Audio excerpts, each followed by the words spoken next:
Good evening. Now, sound check for those that have been on here a few times. Sound check. So, just waiting for Andy, who's hopefully going to join me as well. So, just let me know that you can hear me. Give me a thumbs up or an indication. Everything does seemingly look good from my end. So, hopefully, we're all good to go. So, yes, big news today, folks. Derek Adams comes back as Director of Football. I shall discuss my thoughts on that and thoughts of a few others. Just waiting to, should be seeing loud and clear. Yes! Finally! We have good sound from the get-go. Let me just see what... Gavin, apologies. Andy's going to join me in a minute just to give his thoughts, obviously, with that breaking news today. But yeah, I was sort of umming and ahhing throughout the past day or two. Should I go live tonight or not? And actually, do you know what? Maybe we all need that break from the Argyle situation at the moment. But we're not going to be live Thursday for our live lounge, and certainly not obviously Saturday because there's no game. So I thought, do you know what? I'll watch the game. And ask the wife politely if that would be all right, because obviously it's a lot of involvement, so do want to check in with them first, because it's important to do that. Sophie is going to come and watch with me, I think, for an hour before she goes to bed. So yeah, evening, Benny Van Life, like and subscribe, he says. PTR47GY is also in tonight. Kid Hazard Spencer, evening. We've also got, let me open up my extended chat window. We've also got Luke Fryer Scott, evening to you. What's the score going to be then? I say 2-1 win for Argyle. I like the lineup, I have to say. And Finn, Tegan Finn is in the squad. And Talai as captain. So that's interesting. There's Andy. So let me just bring him in. I'll just finish off some of these comments. 2 seconds, Andy. We've also got Stephen Cooper in. That wasn't him. He said they could have stopped at Macca's for a pre-match meal. That's in response to obviously an earlier comment. PTR47 says Adams as director of football, Cook as head coach within a few weeks. We shall see. Paul Bailey is in tonight as well. Evening, Paul. We need Derek in the technical area giving guidance and showing some passion, not sat in the stands. I agree, a couple of weeks he will be in charge. So, Andy, how are you doing? I'm all right, mate. How are you? Yeah, good. Today, wasn't it? Yeah, it's. I was before even that announcement. To be fair, I decided at lunchtime that I was probably going to go live, so put a tweet out to say that, and then obviously with that appointment, I thought, it gives me something positive to talk about before kick-off. So I managed to get the stream thrown together, and I appreciate you coming in just before kick-off to also give your views. Also, Andy, I know you won't have noticed because of in the other chat, but I felt like a footballer today. So, you felt like a footballer. well, yes. Chris came up to me and said, "Mike, I need the Lamborghini Urus washing before I head up to see a load of stores." He said, "Can you run it over the road for us?" Oh, nice one. So I got to have a little bit of a burn in the Urus. I don't like the colour. I hate the yellow. For those via Tavistock? Say again. Was that via Tavistock? No, well, I sort of went down the Crown Hill way and up to the car wash next to B&Q, so I took the longer route to get to it. Well, he trusted you with it. So, but no, well done. I don't mind driving it, but I'll stop short of him asking me to wash it. But yeah, for someone with a car that's worth around 200k in that spec to go over the road and get it washed, yeah. But that's Chris. Anyway, so that was a highlight of the afternoon, and announced that was just before or after, the announcement of Derek Adams. So we've got 15 minutes, and I can sit, and I've tried to do a little bit of sort of prep and research, so to speak, or rekindle some stuff. But what I wanted to start with, Andy, if it's still saved it for me, is I thought I'd ask Grok to see what the mood and reaction was to the Derek Adams appointment, because I'd literally got home at work just after 5, sorted out some food, done some stuff with the kids, and prepped for the show. So I've not been able to see what the reaction is, but certainly give my view, and you'll hear Andy's. But it says, on today, reactions to the Plymouth appointment of Derek Adams as Director of Football have been heavily mixed and polarised. Interesting. with a strong dose of nostalgia, meme, sarcasm, and debate. Very typical Argyle Twitter chaos on a big announcement day. So positive, excited takes, as Grok sees it from X. Many fans hail him as King Derek for his past successes, 2 promotions, turning the club around on a shoestring budget. They love that he's not a yes man, will challenge underperforming areas, and could provide the tough leadership needed to help coach Tom Cleverley and potentially save the season. Argyle currently bottom of the league, and don't we just know it? Comments like "Welcome back, King," and "This could be the rude awakening the club needs" are common. Right, the negative sides to this, folks, and Andy. Plenty express outright despair or sarcasm, calling it a desperate move, a sign of how far the club has fallen, or predicting disaster and relegation to League Two. Some highlight how his previous stint ended badly, sacked in 2019 shortly after a big contract and head of football role. Others question the board's decision making. A neutral, funny, and entertained view, it then says. A big chunk is just memes. Jokes about him soon replacing Cleverley as interim manager, old Derek Adams simulator links, or popcorn emojis for the inevitable drama, the famous one. In short, no consensus. About 40% are buzzing, nostalgic, 30% depressed and angry, no surprise, and 30% here for the loz. Classic divisive Argyle appointment that has everyone talking. So that is how Grok sees the Twitter reaction, which I thought was a great way to summarise the mood. So, Andy, what's your thoughts on that? We haven't talked about this, you and I, so I don't know what your views are. You don't know what mine is. But where do you sit? How do you see this appointment? Right, so 50-50 at the moment. Big potential to go wrong. I mean, it could go heavily wrong. The last time we saw Derek Adams at Argyle, we got relegated into League Two, which is where Clevs is on his way to now if we don't pull our finger out. Yeah. I agree that Clevs needs someone alongside him, but is it going to be a sort of battle of wills there? Because, Clevs is going to pick the team and stuff. And if Adams is overseeing that and he decides, well, no, I don't want to play him there or that person there, let's try that person. Is that going to undermine Clevs? Is that going to make it worse? So, on the other hand, we've seen the successful side of him. We've seen the 2 promotions. Yeah. And he's a good, dour Scotsman, isn't he? He's a man manager, and hopefully he can get the best from his players. Didn't happen for him at Morecambe second time around because Morecambe are in a state as a club. So who's to say it's not going to work the third time around for him here at Argyle? We won't know till it happens, I suppose, will we? No, so sort of a mixed viewpoint from yourself. I mean, for me, and I will come to your comments in a second, folks, and welcome to the show as well, everybody. So my view is this: I think it's quite a smart appointment, and the reason why I think that, there's 2 sides. A cynical side of me could say actually that they brought him in. And it's a clever way because the head coach reports the director of football. It's a clever way then to almost force a situation to get cleverly to walk and save the money. So you could look at it like that, and that could be the side that they're taking behind closed doors. And then obviously Derek could step in as someone that maybe Hallett and that feel is a trusted pair of hands to try and deal with the situation and get us out of it. And we know that Adams can handle a shoestring budget and pull players out of the hat that you just don't expect and can be very beneficial to the club.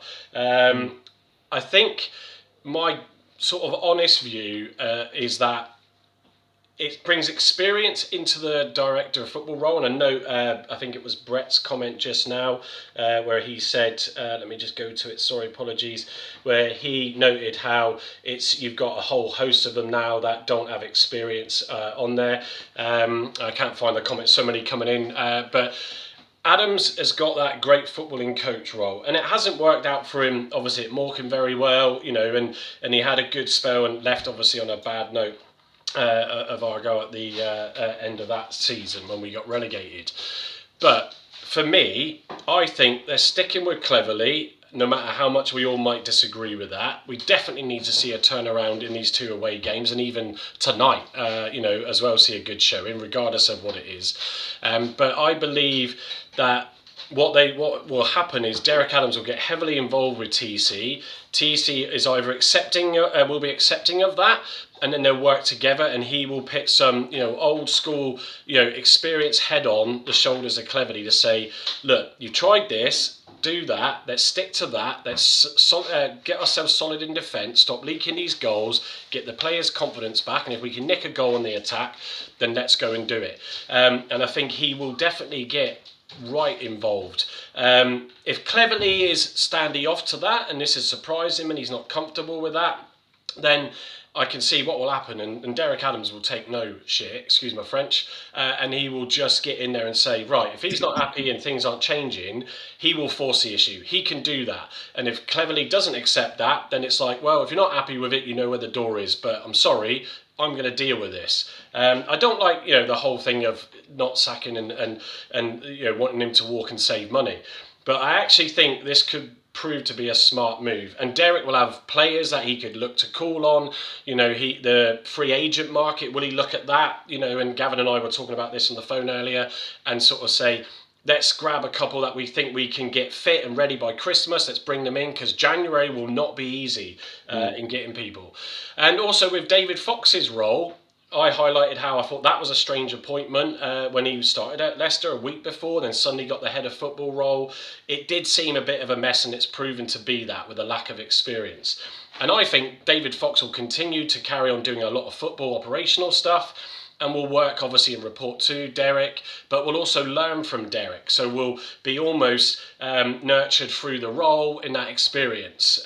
So I think that's important, and Fox, I think, did play under him, didn't he? So, He did, yeah. So for me, I think you need someone. Gavin said you need a sergeant major in there to go, come on, boys, sort it out, sort your act out, get out there, do your job. Right, we're going to do this and do that.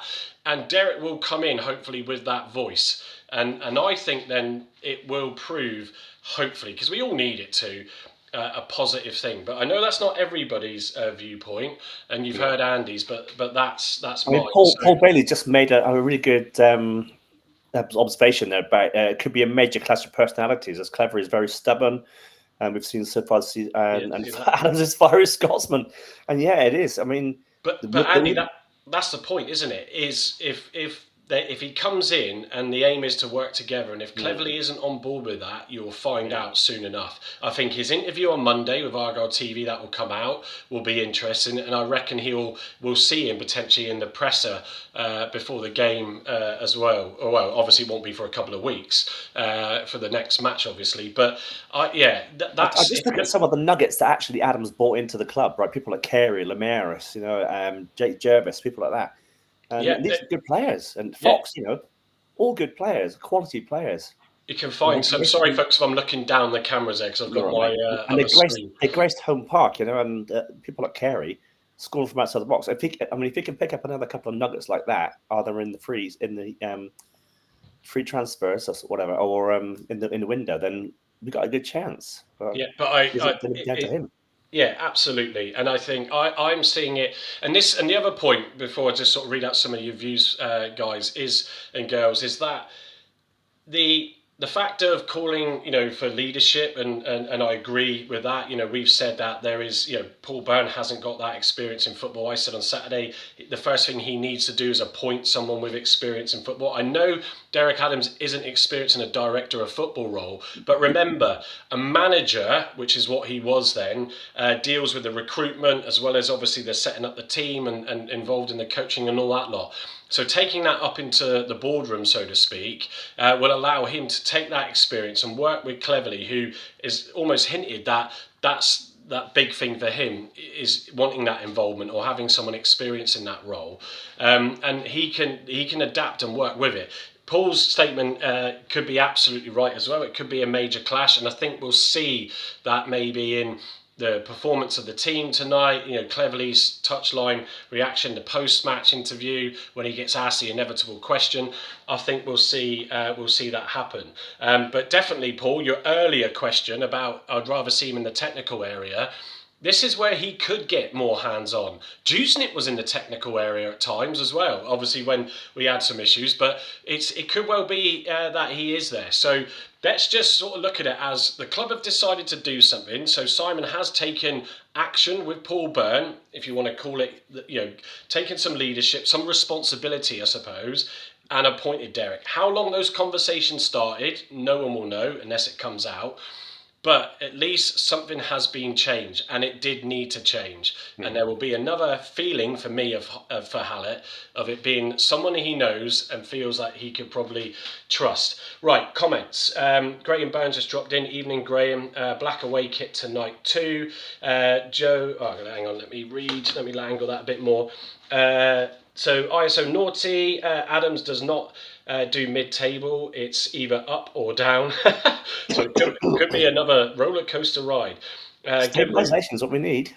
Yeah, good move, Hallett. Stephen Cooper says needed something, nobody expected that. My Roblox dude, empty stadium at Bristol, comments are moving in front of me. Getting ready for the so-called protests. All right, okay. Yep, stuff going on there. Smoky McBong Water, what a name. Oh dear, back to the tedious, boring football at home park. It's all about just stabilisation, as Andy just said, and getting some results to get us out of this zone. Spencer Kidd, as I said, relegated. Basically, every team has Adams. Can't trust the man anymore.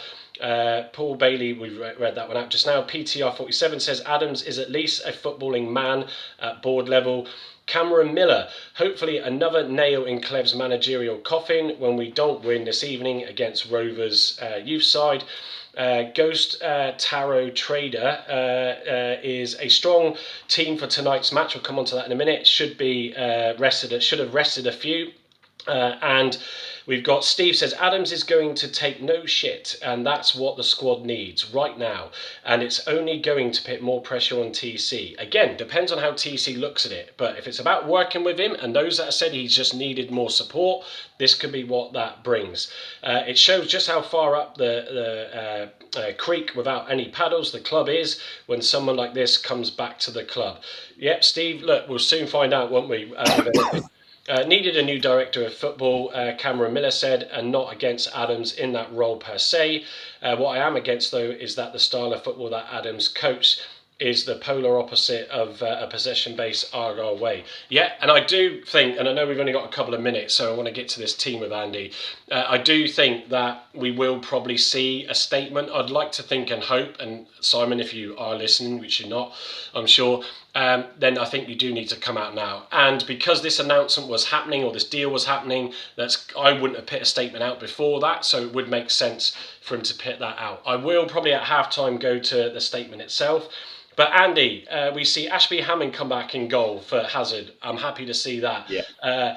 Ross Sooks, Talai is wearing the captain's armband. Yeah, I don't have any issues with that. A strong character out in midfield. Mumba returns to the squad. Mitchell returns to the squad. Boateng, Robert starts, Sorinola, Dale, and Tegan Finn. So I'm quite happy with this lineup, Andy. Yeah, Finn deserves to start as well. He's been missing from the last few games, hasn't he? He needs to have a chance. He needs to get in there and prove what he can do, and he can do it. Talai, fantastic. He's got a lot of passion about him as a captain, isn't he? Probably. I saw something on when he scored on Saturday. He went after the ball to get the ball and go back to that. But the player wouldn't relinquish it, so he started pushing him around. And just you want that sort of fight, that determination. So I think he'd be a good captain. Be very vocal, hopefully. It's going to be a good game. It is on Sky Sports Plus, so I'm just trying to work out how to bring it up, which I can't seem to do at the moment. So I could stick with you, Mike, if you want, or I can. That's fine. If once once the commentary goes, as long as we're not crossing delays, because that caused us a problem last time. I'm not listening to it, so I won't. Where's my red button? You're not listening to it, did you say? No. Oh, sorry, mate. Right, okay. I'm literally going through what you're doing now, so. Yeah. So, hang on. I'm just trying to. I'm on Sky Sports Plus, but I'm just waiting. Sometimes they don't start the streams right until kick-off. Yeah. If not, I shall get it up on my iPad. So bear with me, folks. Andy, do you want to read out any of the comments that have just come in? Yeah, thanks for the comments, guys. Ghost Tarot Trader. If Plymouth can win tonight with this team, they have can't win tonight with this team. They have massive problems. Yeah, I quite agree with that. I think it's a slightly better side actually with Ashby Hammond in goal. To be fair, Steve, such a strong team tonight. TC obviously desperate for any win he can get. Please, no injuries. Yeah, we don't have any more injuries. We've got another week off, so hopefully we'll get some players back into the fore during that time. Paul Bailey, it's good that they brought in Derek, as perhaps cleverly we'll see him as a threat and pull his finger out and try some new things. Glad that LAH is starting, and Finn, yeah, good shout, Paul. I can't see any other comments than that, mate. Adams Oh will yeah, have of course you can. Sorry, because you don't have the Steve saying cleverly Foxburn and now Adams all in experience. That was the earlier one actually. I was Grain Burn. Adams will have no influence on tonight's game. Surely he probably won't now because he's just walked through the door. But he might be watching from afar on Sky Sports. He might be watching along with Mike. You never know. Well, the game has kicked off, so Yeah. I've got it in front of me because I can't get it on the main TV at the moment. So Plymouth on top, I've heard, and it is the first minute, so don't take that for anything.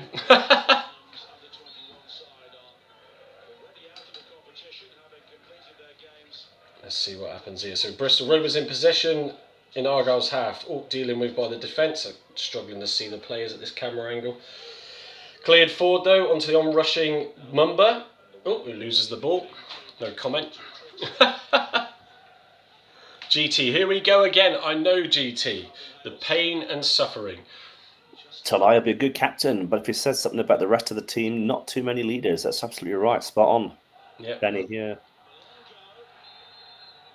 Oh, Suits bringing a player down. Uh-oh. He's off. Red card. Red card for Zooks. Yeah, I missed. Sorry, 2 minutes. folks. I missed it purely because I'm trying to just get it on my main TV. But yeah, That's a good start, isn't it? Suspension. I don't know if it affects the league. So straight red. Just waiting for the replay. God, what a disaster already!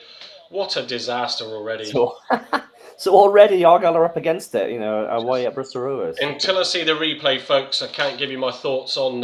Right, here we go. So the ball's hit long from the back, just inside the box for Bristol Rovers. Player chests it, turns what looks like Mitchell. I tell you what, they were. Well, there was a bit of 6 of one, half and does of the other. So the Bristol defender tugged Sooks a bit, then went round the back of him, and then Sooks pulled him down, and he literally rolled to the ground. Well, yeah, he was on goal and he was the last man. So sadly, it's all lucky just won early on in the game. So now we're going to play the rest of the game, 88 minutes, with like 10 men.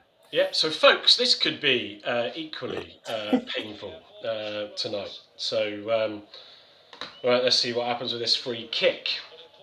Deary me. Deary me. Quiet day on the Argyle front, Voodoo? Yeah, mate, absolutely. I was bored, so I thought I'd just come on tonight. And you glass of wine there, Voodoo. Come on, then here we go. Free kick. About 25 yards out. It's taken direct to goal over the crossbar. Didn't trouble Hazard at all. Come on. Hazard? He's not playing much. No, it's correct. Ashby Hammond. It really was Hammond. It just didn't come through the mic right. Oh, right, let's try it on. I'm on the Sky Sports Plus channel and I've tried all the other channels. Luckily, I've got it on my iPad, so... Oh, dearie me. So yeah, if you just joined us, Cornell Sooks has been sent off. Last man pulled him down. The player rolled. He made the most of it. Sadly, it's really dark there as well. In the best of light, it is empty. They are protesting. It is an empty stadium. So I think Graham Burns sort of saying that Derek's already doing his work with him. He's to the players to be more aggressive. Wow. Ball's in Rovers' half, just passing it amongst them in the back. Argyle are pressing, it's now whipped forward, it's cleared by Mitchell, good to see him back in. Talai tries to turn his man, but it goes straight back to the keeper. But if you've just joined us, Cornell Surge, sent off. Oh dear, oh dear. Thanks everybody though for coming on the watch along. I'm looking down, sorry, apologies, because having to watch it on my Sky app on my iPad. Josh Mead. Yeah, I'm beginning to think that, Josh. Even the players don't want to play for TC. I wonder what's going on there because we had two results, back to back away wins, didn't we? That 4-0 and that 3-2 win at Luton, and everything was rosy. Everyone was for clubs, and Sorinola was getting cheered as well. But since then, it's just been since Peterborough. I think we've just been that international break, wasn't it? Really. yeah, too many international breaks, isn't it? Ashby Hammond nearly getting caught out the back with the ball on the on-running attacker, but it's with Mumba now in the middle of the park. Squares it over to, it's got to be Ross, is that? I can't see who's on the right. One back by Bristol City though. Obviously we got Finn started tonight, he's on the right, so looking forward to seeing him get into the game. Still top of the group though, Vertu, well done. Yeah, I was meant to start by going, it's a positive evening because we're the top of this league. Top of the league. Yeah. The famous comment that made Carl famous on X for a few days. Yeah. He couldn't get out of his house. I mean, he had to call the police. I mean, it was that bad. It's completely thrown me tonight, this 7 o'clock kickoff, because I thought it was like 7:45. So yeah, well, it definitely threw me trying to get home and get ready for it. I don't know why I can't. Crossing the TV is not letting me pull up my red button. So, if anybody else has got it on their Sky Plus, tell me what channel you're picking it up from to get it on the red button. Graham Burns saying game plan out the window after 2 minutes. Burton was so poor they made us look good. Yeah, there is that. But at least we scored 4 and we did win it. Yeah, that's exactly the difference between that was we scored 4 away from home. When was the last time we scored 4 away from home? Probably was it Fleetwood before that. Can't remember. But it's like we scored 4 away from home in a good performance. Bristol on the attack towards Argyle's goal, just outside the 18-yard box. The play, he doesn't decide to shoot. He passes it across the box to someone. It's passed back and easily tipped over the bar, to be fair, to Hammond. But it was a good bit of build-up play from the number 11. Driving across the 18-yard box. He feigns a shot, passes it to his left winger, who then tucks it back to him all on his own, unmarked, and has a shot at goal, but just bends it too much. But Hammond easily tips it over the bar. But it's a corner to Rovers. Just to catch up, Steve Vaughan, Cornel Zooks has been sent off in 2 minutes. Yeah, ridiculous red card, really. Hopefully they'll appeal it. Just nothing's going for us at the moment, is it? Or is it? Because the Derek Adams appointment, I think, is a positive. Let us know your thoughts. I know a lot of you have been adding comments earlier, so we will try and read those out as they come in. Josh, well, here we go. Just waiting for this corner to happen. Like Adams and Watton. Yeah. Good point, Josh Mead. Yeah. Or 2-3-3-2 on AT Telly. I've got darts on Sky Sports Plus channel at the minute. So. 100. Yeah. Come on. Right. We're finally taking the corner. Ball's crossed straight into the middle of the box penalty area. It's headed up and cleared and collected by Hammond. Hammond goes for a quick distribution, the style that we like to see from Hammond. It's a long ball deep into Rovers' half. Mumba trying to chase onto it, but the defender clears it out. But we do have a throw in deep in Rovers' territory. This is the difference. Like, Hazard pulled off some good saves in these recent games. But this is the difference. The quality of distribution from Hammond, in my opinion, is better. Rovers back on the attack though, trying to drive forward in Argyle's half. Pass back to Hammond and dealt with. I think that was Ross. Yep. Let's see from this angle who that is in the middle, unless Finn has tucked in. Oh, Roberts, I think. Apologies. Bristol still in possession in our half, stolen it back. Pushed it out wide, still on the halfway line with Rovers in possession. They're just happy at the moment to control it, Rovers. Sorry, I'll try and move my camera at half time, but I can't get on the TV. He's got a gold patch going on there. What's that? We played better without. He's got a gold patch going on there. The ref will send one of their players off you watch to even it out, says Stephen Cooper. No, let's hope so. Right. Oh, ball's passed through. I think that's Talai who's on it.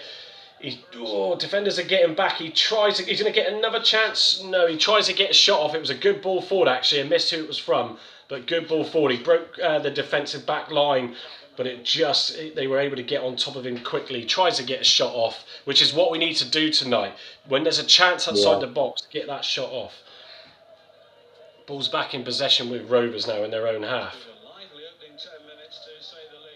To be fair, Steve, it looks like 4 at the back. Maybe 4, 2-1, something like that, or whatever that. No, 3-2-1. Still with Rovers in their half. Confidently passing it between each other.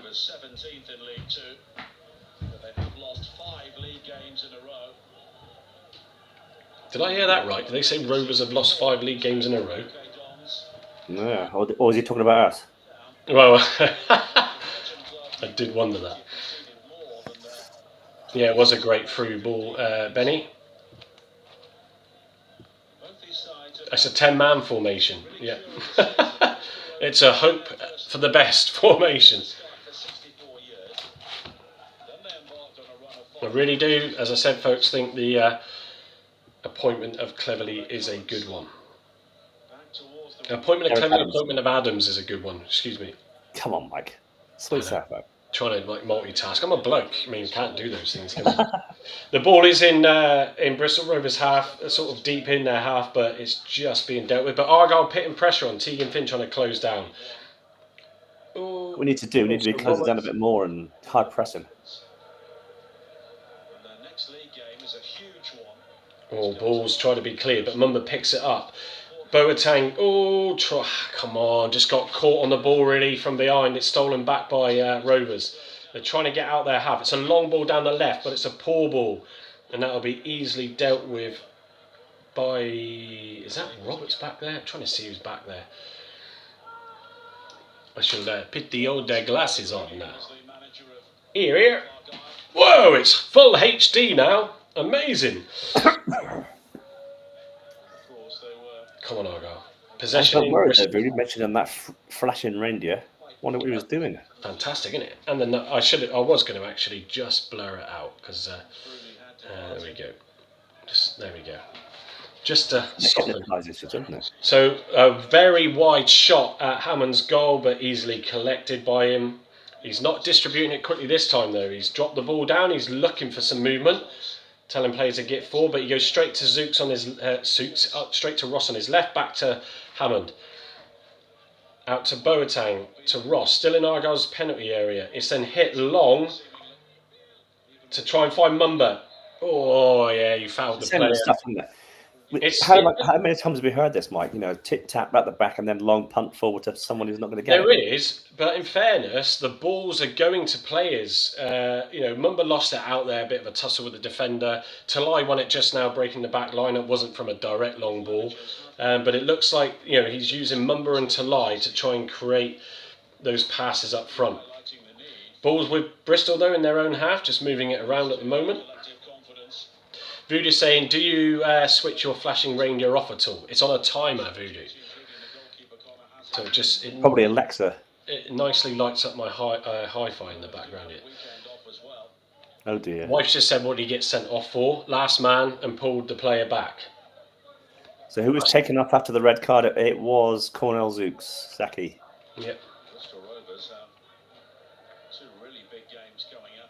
Right, Bristol halfway in Argyle's half, wide on the right, number 23, looking to try and get a crossing, but can't. Passes it back now to number 4, squares it into the middle of Argyle's half, trying to find a gap to break forward. This number 11 looks like he wants something tonight. Ball's whipped in though, and Hammond easily collects. No immediate quick pass on this occasion either. So he rolls it straight out to Ross. Ross goes back to Hammond, still inside Argyle's penalty area. Hammond then clears it forward down the right, but doesn't meet Talai, so it headed straight back. But it's back in possession with Argyle in their own half. And that's Roberts trying to look for Sorinola. Sorinola looking for Finn, who quickly turns the ball forward. Oh, the centre-back nearly caught out. It's in possession with, Mumba. Ball was brilliantly turned on the wide channel and kicked in towards the middle of the park to lie. It was aiming for, but the centre back it was going to couldn't quite control the header. Sort of got a slight knock onto it. The ball landed to Mumba, who all he had to do was pit to lie through and massively overhit his pass. And you've got to say that's an opportunity there for Talai to have had a one-on-one at goal. Balls with Bristol in their own half. It's quite a good number of Green Army there tonight. Well, I wouldn't call him a disgrace to the club, David, to be fair. It looked a little bit like the player was tugging him as well, and the player made the most of... but as soon as you go to tug back a player who's on goal, what are they going to do? Go down. And 9 times out of 10, you're going to get that result. Saki saying, sorry, I meant which Plymouth player was taken off when Souks was red carded? There's well, as far as I'm aware, there hasn't been a change. Been no change. It was only Zooks that got the red card. I don't believe there has been a sub, unless I've missed that. I don't think I have. Ringo, hello guys, I am from Portugal. Nice to see you come in, Ringo. Great crowd, Voodoo says, to be fair. Yeah, there is a protest at Rovers. 300 there, someone. It is pretty empty, but the away fans, I can't see yet. It's probably the only voices I can hear in the background, though. About 300, I reckon. Gavin is there. I know he was heading back from a meeting, so was going to stay over there tonight as well, he said. So he gets to watch the game at the stadium. So Argyle just keeping the pressure. Rovers just passing it. Sounds very familiar. Passing it square across the back. Now trying to come forward into the Argyle's half. Now the ball's overhit forward. Argyle definitely pressing. You can see Rovers aren't really cutting edge in areas, but there's a couple of players that do concern me already from their side. Paul Bailey's side. Bristol Rovers 77% and 23 Argyle. 2 shots for Rovers, Argyle 1, and 1 on target for Rovers. That's it. The Paul Bailey said side to side and long punt, Andy, totally pass and move forward. Just don't think we've got that quality yet.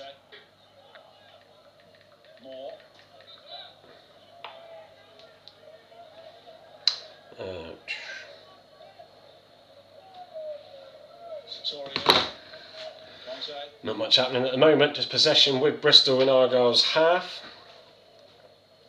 Look, I think, Paul, at the end of the day, and Andy, we just need to try and get a result.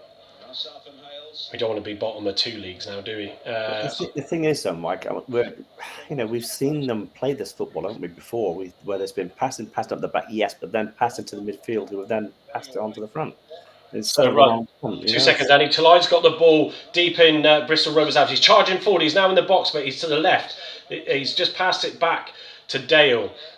He's trying to look for the pass to come in. He does come inside to Roberts, who then goes back, though, to Mitchell, who pits it out wide to to Sorinola. Still in deep in now, the half of Bristol Rovers. Teagan tries to flick it on for Roberts. It goes out for a throw-in to Argyle, so a good bit of build-up play here, moving the ball around nicely to find the space. Come on, boys. Sorry, Andy, go on. No, I was just saying, the side to side of the long punt doesn't work. We can play it through the midfield, but we just haven't got anyone creative enough in the midfield like we did have last season, like Randall and Houghton and people like that, and JB, who can push the ball forward. So we have to go to the long punt. Throw-ins come to nothing. It's headed back out, back the halfway line now. Throw-in from Mitchell for Argyle. It's going back to Hammond now from Ross. He pits it out wide to Dale on the left ear. Who can't turn his man, goes back to Hammond. Who then, not the best, sliced kick that. I don't know if that will go out. No, doesn't find Mumba, still in Argyle's half. Boateng doesn't deal with it, but it's recovered by Ross. Dale now with the ball back to Ross, who then tucks it into Boateng. Not the easiest of passes, and it gets taken out of possession. I thought that might have been a free kick then. Rovers on the right-hand side. Puts it back now. Yeah, neutralise the threat, just being passed out to the opposite side of the pitch now. Left to right, Bristol are attacking Argyle's goal. It's on the left-hand side. Yeah, closing down. We're closing down well. Others that are watching should be able to see that. We're closing them down well and forcing them back. So far, we're stifling their attack, which is good. Jonathan Mordesi, I don't know if I'm pronouncing that right, or Modaki, apologies. Good to see you in though.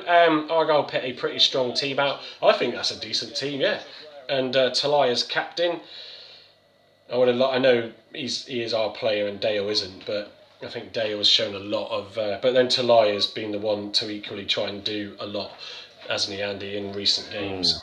Yes, yeah, he has. He's worked his socks off, really. He's probably the only one that has been. Ringo says, I've been following you since the beginning of the season. I do apologise, Ringo, for that. And have learnt a lot of English with you. Big hugs, and we are Argyle. So, I see what you mean. So, the pod, you've been following us. I said you wouldn't want to follow Argyle, really. It's painful. But no, appreciate that. Absolutely. I'm actually surprised, Ringo, that you haven't met Ben Bennett Flooring yet, because he's constantly out in Portugal. If you're watching, Ben, hi. Charlotte. He has popped in, hasn't he, recently? Yeah. Any shots on target yet, Saki said just now? Not at the moment. Bristol, they're in possession down the right-hand side, trying to find the crossing on the right here, but it goes back into the midfield.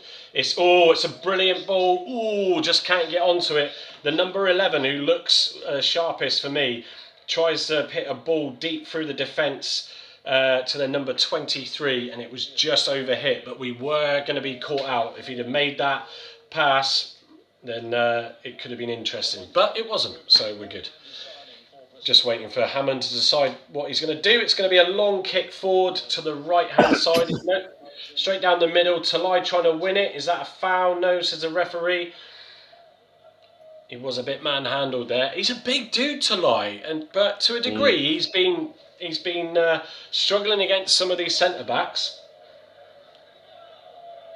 Possession with Bristol in their own half, are just moving the ball around. Do any other clubs in League One have a director of football, hoops and head coach? Head of ops, obviously. No, but Voodoo, what's your thought? I know I haven't had a chance to ask you on DMs, but what's your view on that appointment? And others, give us your thoughts if you've just recently joined us and haven't shared them yet. Still with Bristol. What do you think of your video that we saw the other night? Is it time for bed yet, Voodoo?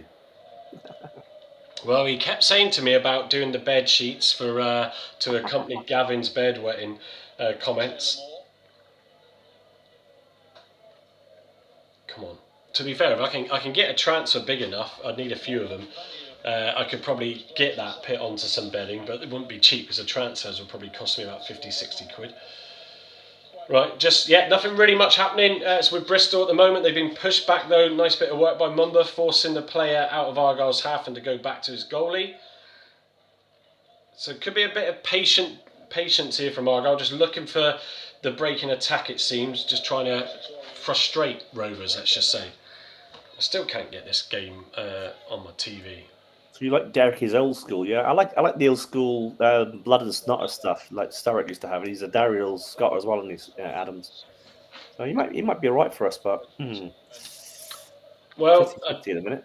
Gavin did say we need that Sergeant Major-esque, that voice that's going to really get the players fired up and get everybody going. And we're not saying that Cleverly doesn't do that, but he's worked with some of the best at firing people up in the dressing room, that's for sure. He seems too nice, doesn't he? You know. Yeah, but you don't get in that. You do not get in that United squad under Alex Ferguson if you're Mr. Nice Guy. And he did comment on that, and he did say, Ferguson. He referenced something about, go out there. Don't be nice. You got to go out there and be a nasty beast. So, but sometimes, you can thrive off the players and the characters around you in the dressing room that can get you to be that way, but you can't always portray that yourself. So, it's just, there's not much going on, folks. So it's just in the middle of the park being moved around. Forced back, though, Bristol again. Is Cleverly doing anything on the... Can't see. It's not... They haven't gone to our dugout, really. Gone to Bristol's a few times. Archie Davidson, hi, evening to you. Apologies for looking down on your away from your folks, but I'll move the camera at half time. Yeah, ball goes back to Bristol's keeper. It's good pressure, to be fair, from Argyle. Just like to see them get the ball and create some play again. We've had a few chances, No shots on target, though, from either side. Well, sorry, there was one from Bristol, tipped over. 1 or 2. Derek isn't supposed to replace Cleverley's lack of personality. TC has to improve or leave. Yeah. Can Cleverley understand Scottish? That'll be one of the things. In the next 60 minutes, he needs to leave. The rain is chucking it down as it has been in Plymouth. I'm sure Portugal has been far nicer than the UK at the moment. Oh, some challenges going in. Talai's running onto a ball. He's getting into the box. He's in front of the defender. He's trying to turn to create. Oh, no, man. He decided to cut the ball across the goal. I think it might have been Roberts who was on running and it went behind him and it didn't quite make the player that was running in from behind either. The defender managed to get a foot to it. Oh, yeah, Ross is trying to get a Bristol Rovers player sent off. Oh, their number 10's not happy with Ross. Yeah, brilliant chance. Well worked and well won from Talai. Not seeing the reap. Oh, come on, man. He threw him to the ground. Throw him to the floor, Sir Julian. Throw him to the floor. Excuse me, officer. That's assault. That was all Python, wasn't it? I tell you what, Benny, Voodoo, and all those that are watching it as well, that was a chance. A chance. Seemed to come out of nothing, but whoever passed the ball, that managed to get Talai to lose his man. Just waiting for this free kick. Free kick to Argyle on the halfway line to the left of Bristol. Bristol's half, or it's just actually it's on the line, so really it's in no one's half. Only the best commentary for the watch-alongs, folks, from the Block 9 podcast. Yeah, the Block 9 boys. Oh, Ross got a yellow card for the disagreement with the referee, shall we say. Sorinola it is, looking to put a long ball in. He's taking it. It goes towards the right-hand side. Who's at the... oh, God. It was Mitchell trying to come in at the back post to try and get the ball knocked back in. It looked like it was a deliberate long ball over there to bring the defence apart. Just overhit, which has been the story of some of Sorinola's free kicks, sadly. How's the ref? He's hope he's not card happy. Doesn't seem it. I think Ross was kind of just sort of Zook's and a yellow card already. So yeah, but that red card, Andy. But that did that you can see why that was given. But he's not been interrupting play. There's been some good challenges going in, and he's not been stopping it all. Oh, Dale trying to whip the number 23. It's a guy who threw Ross to the floor just now. So. Like, see that from Dale, get in there and show a bit of nastiness on the pitch. It's with Blackburn, it's in their half. They're just trying to bring it out now on the left-hand side, driving towards the halfway line as they look for the wide man. They found this number 11, who's getting past Sorinola too easy. I think that was, yeah, it's Sorinola. Still with Bristol, they're still, I think, is that Finn who's come back to defend? Yeah, I believe it is. Done well there, Finn, to help backtrack and cover. Oh, come on, ref! Felt like that was a foul on Talai. Tegan Finn won the ball in support of Sorinola and put a very quick ball on the ground to Talai and was a tussle with the player there. Felt he was brought down, but referee said no. Back with Bristol. Are we going live to Gavin? No, that's the Port Vale game. To be fair, I didn't even think about asking him today. Oh, there's a Rovers player down. Looks like he's picked up an injury. Sky, where is my plus? Where's my plus on my TV?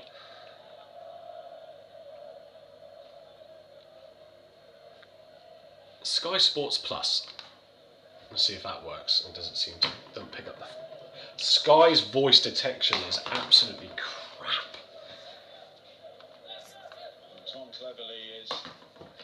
Just waiting for this player to get dealt with. Let's have a look. So the players are over in the dugout talking to the coaching staff.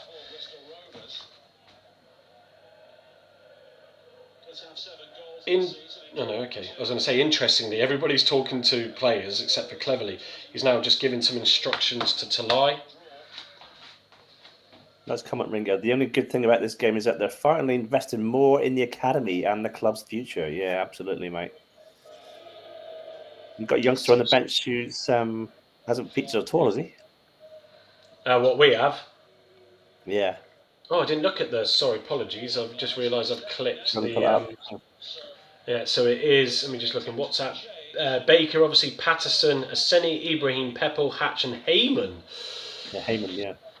Also, no Campbell, interestingly. Might be saving it for the next home game.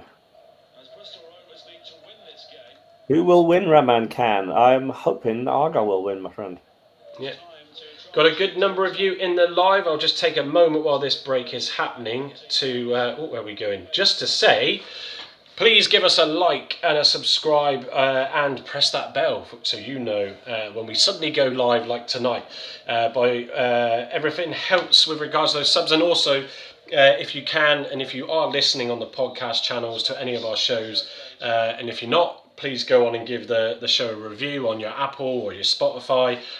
Would really appreciate that. Did have a comment left on there the other day. I will dig out who that was in a second actually to give a shout out. But we do appreciate that. Let me just find that while we play started up again, which is good.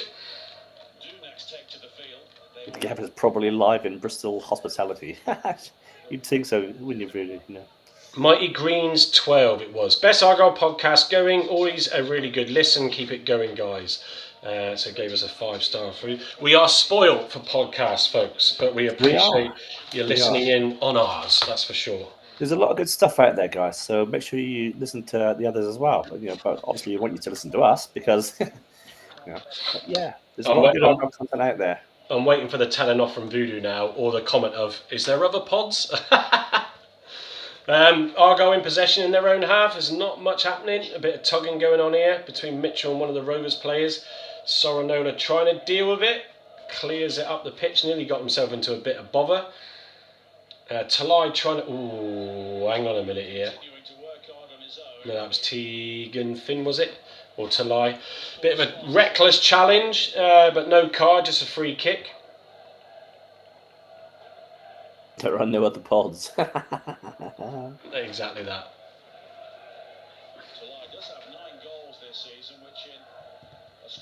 Speaking of there's no other pods, there is a brilliant interview two-parter that the Pilgrims podcast did. Was it earlier on in the year? So if you want to hear a bit and bring back some nostalgic memories from Derek Adams' time, first stint around, then go look that up and give it a listen. Really good two-parter and great episode from the boys there and Derek as well. I do remember the whole point of when he turned up and he went on the training pitch and he was just almost like, oh my God, there's more molehills than there is playable area. Something along those lines. That was Who's your in the favourite deep Plymouth dark player of days, all Andy. time? Saki, that's a great question. Mine has to be Sir Thomas of Tynan. Tommy Tynan played in the 80s, mid-80s, early to mid-80s. Fantastic player. So mine... I would still say for me David Norris, and actually I just used to fondly remember him and Paul Connolly linking up so well on that right hand side. News stations across the globe are interrupting their programming to bring live coverage of this epic encounter. Speaking of AI videos, Harvey sent me a photo of himself enjoying his drink earlier on today in Benidorm. Oh, a bit of an attack coming from Bristol there, but the ball in the box was dealt with and cleared by Ross. Bit of a threat, though, from Bristol. And I applied a little grok video adjustment, so it animated him drinking his drink. And he was well chuffed, because he said, it made me look even better. So... good to see, Voodoo, that, just like your fine wines, you've got a fine wine for a classic player as well, Tommy Tynan. What a player he was. Still seeing it out and about sometimes, Voodoo, running around, did his jogging. Get him on the pod, Andy. Great, man. Oh, yeah, I'd love to get him on the pod, but get in contact with him, wouldn't it? Nothing happening at the moment. Throwing to Argyle. Halfway on the touchline. Just Sorino looking to take it. Used to jog past my house. Always had a chat. Is that with the mask on or with the mask off? My claim to fame, Voodoo, right, is that back in the day when I used to work in Rumbelow, was it Rumbelows? Yeah, Rumbelows? Rumbelows. Remember them? I Electrical sold store? I sold Sir Thomas O'Tannon a Commodore 64 computer for his boy Tom. Oh, There wow. you go. Tom I was purchased a awestruck. Commodore for Tom. Yeah, he's got his boy. His boy's called Tom, and he was a young lad back then. But yeah, Tommy came in and bought this computer, and it's like, I was just like awestruck. I was, oh, Tommy Garner, for goodness sake, massive. There's not much happening, guys. Ball's in possession with Bristol in Argyle's half. They've now just pushed it out wide. It's good pressure, really, high pressure from Argyle on them. It's number 11 again. Whips a ball in. Good ball into the penalty area, but it's cleared by Mitchell, I believe it was. It's gone out for a corner, though, to Bristol. Speaking of Commodore 64s, which I remember fondly as a young lad, there is a revival now. So a group bought the brand, and they're currently been manufacturing new Commodore 64s out in, of course, China. So if you want to rekindle that nostalgia, go look that up. It's quite an interesting story, actually. I've been following some of it. Do you remember the old Sinclair Sinclair 48Ks as well? Never had one, but do remember them. Nothing of that corner, folks. So it amounted to nothing, out for a goal kick. The ZX81. That was one of the first desktop computers, wasn't it? Yeah, well, ladies and gentlemen, you are here for the Argyle watch-along versus Bristol Rovers, but it's that boring a game. We're actually going back and rekindling some nostalgia. Not just football, but also retro gaming. Come on. Nothing beats the Spectrum. Yeah, see, I grew up with a 64 in the cassette deck. Frogger or whatever it was. On from Mumba. Mumba does get into the box from a long ball up, but overhits his touch, which just takes it too far ahead of him, and the keeper manages to deal with it. Good chance, but again, need better control on the touch. Bristol now coming forward in Argyle's half. There's a player out wide. It gets pushed out to him on the left. He's looking for the early ball in the box. It's dealt with and cleared by Ross. Is that a throw-in or a corner, ref? So literally from one end to the other. But Mumba, I'm hoping to see the replay, could have done better with that. Yeah, the Spectrum Voodoo and Manic Miner. Remember Manic Miner? God dear. Throw in, not corner. Oh, Rampage on the Commodore 64. Come on, who else is old enough to remember that? Marie Chan, evening. Hello, my name is Marie. I support Liverpool FC. Get out of my pod! But I hope Plymouth FC turns themselves around. I am joking, Marie. Thank you for joining and dropping in and putting that comment in. Obviously, we did have that successful victory against Liverpool earlier on this year. In their cup final. So long ago, these happy memories. Steve Castle, another great player, Paul Bailey. Yeah, I saw Steve Castle play. He was fantastic. I think he scored about 30-odd goals in one season, 32, 33 goals in one season under Shilton. A fantastic player. We used to have people like Paul Dalton in that team as well, and Steve McCall. Oh, wow. We're coming back to some good days now.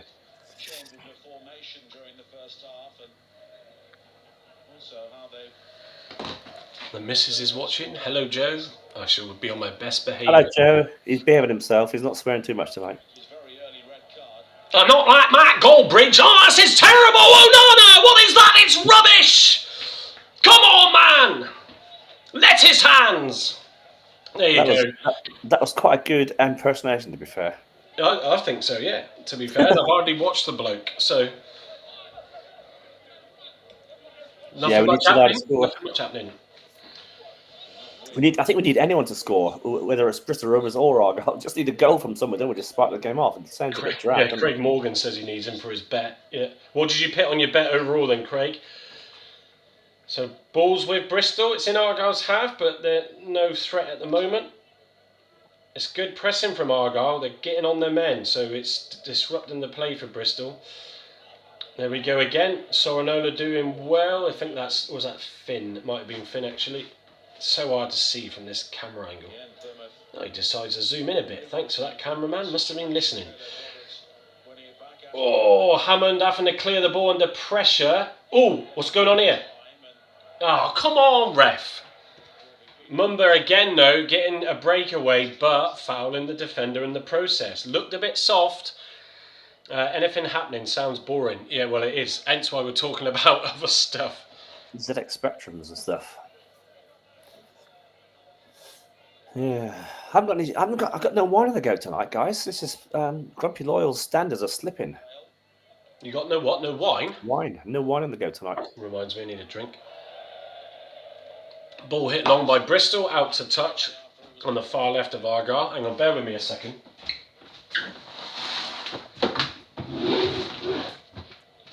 What's he doing? Is he putting some tunes on?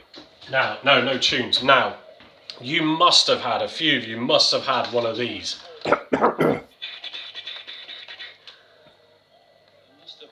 No. You've never had a Tommy... Well, you're a bit older than me, in fairness, respectfully. But Tommytronics, and this does work. Tommytronics. I've even got the original box. I went through a phase of... there's still not much happening, folks. It is an Argyle's half, but no real threat. I went through a phase of about 10 years ago of collecting a lot of retro gaming stuff. Mega Drive, not Super Nintendo, Nintendo Entertainment System. And I deliberately wanted items in decent box condition and all that stuff. Game Boy, and I sold pretty much all of it apart from the Tommytronic, and I kept the Game Boy because I bought it in a mint box with all the stuff inside, the Virgin vouchers, the manuals, and even their headphones are still sealed in their acetate pack. It's worth about 250 quid, so I paid, I think, 90 for it, so I decided to keep that. Come on, I mean, Steve, it is, Steve says, such a hard watch now, game ruined after 2 minutes. Yes and no, it's just, even if we had 11 men, there's not a huge amount going on. We're high pressing Bristol, we're closing them down, we're disrupting their play, we are getting the odd chance, but 9 times out of 10, as usual, amounts to nothing.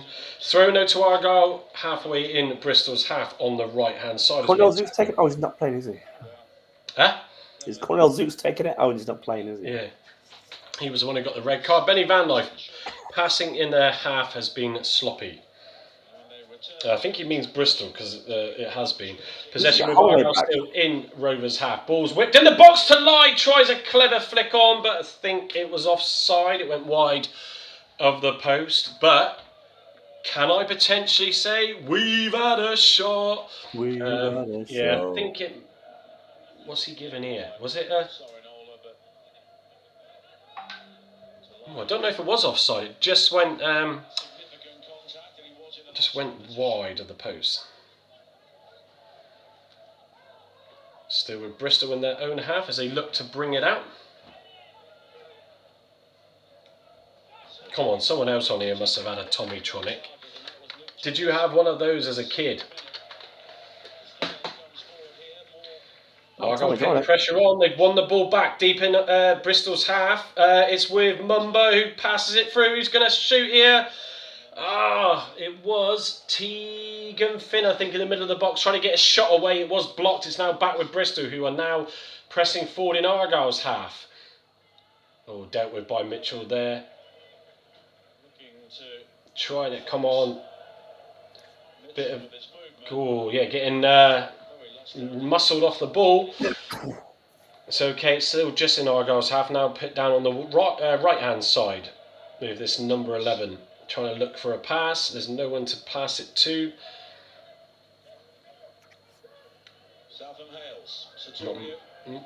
Still nullifying their chance to come forward. Ringo's saying supporting this club is like a love relationship. We always have some problems, but in the end we always stay. All the happiest moments make up for the times of frustration and suffering. Absolutely. It's what I always say to the wife. It might be, you might suffer more than not with me. No, nearly 20 years of marriage. It's mental. 20 years? God, you're allowed to catch me up, boy. Yeah, a few years from it yet, but... 32 years for me, mate. Yeah. Well, I mean, you have got your bus pass and your pension. I mean, what can I say? I'm really jealous, mate, because I can get a bus entertainment for nothing. Yeah. Who will get there? Well, this is... I don't know what happens in this, because it's a league thing, isn't it? Yeah, it's a good point, actually. We're top, don't forget. Favourite player of all time, other than Tommy Tynan? No other than Tommy Tynan. Yeah, you're right, Steve. Yeah. Well, there's Graham Carey. Oh, what a player he was. in more recent times, you know. But We've certainly, got Graham Curry. Tarnan back then. I remember him coming back from Northampton. He was on loan at Northampton and came back to us. And, Bristol with a ball into the box, but it goes out deflected for a corner. Marie Chan, all football clubs have ups and downs, but staying loyal to them is the best thing you can do. God, yeah, Liverpool's certainly struggling this season, aren't they? I tell you what, the Premier League is exciting for once in terms of the mix at the top. England, of course, play Thursday night, I think, Andy, isn't it? yeah, I think it is. I'm not watching. I'll be watching Scotland if they play.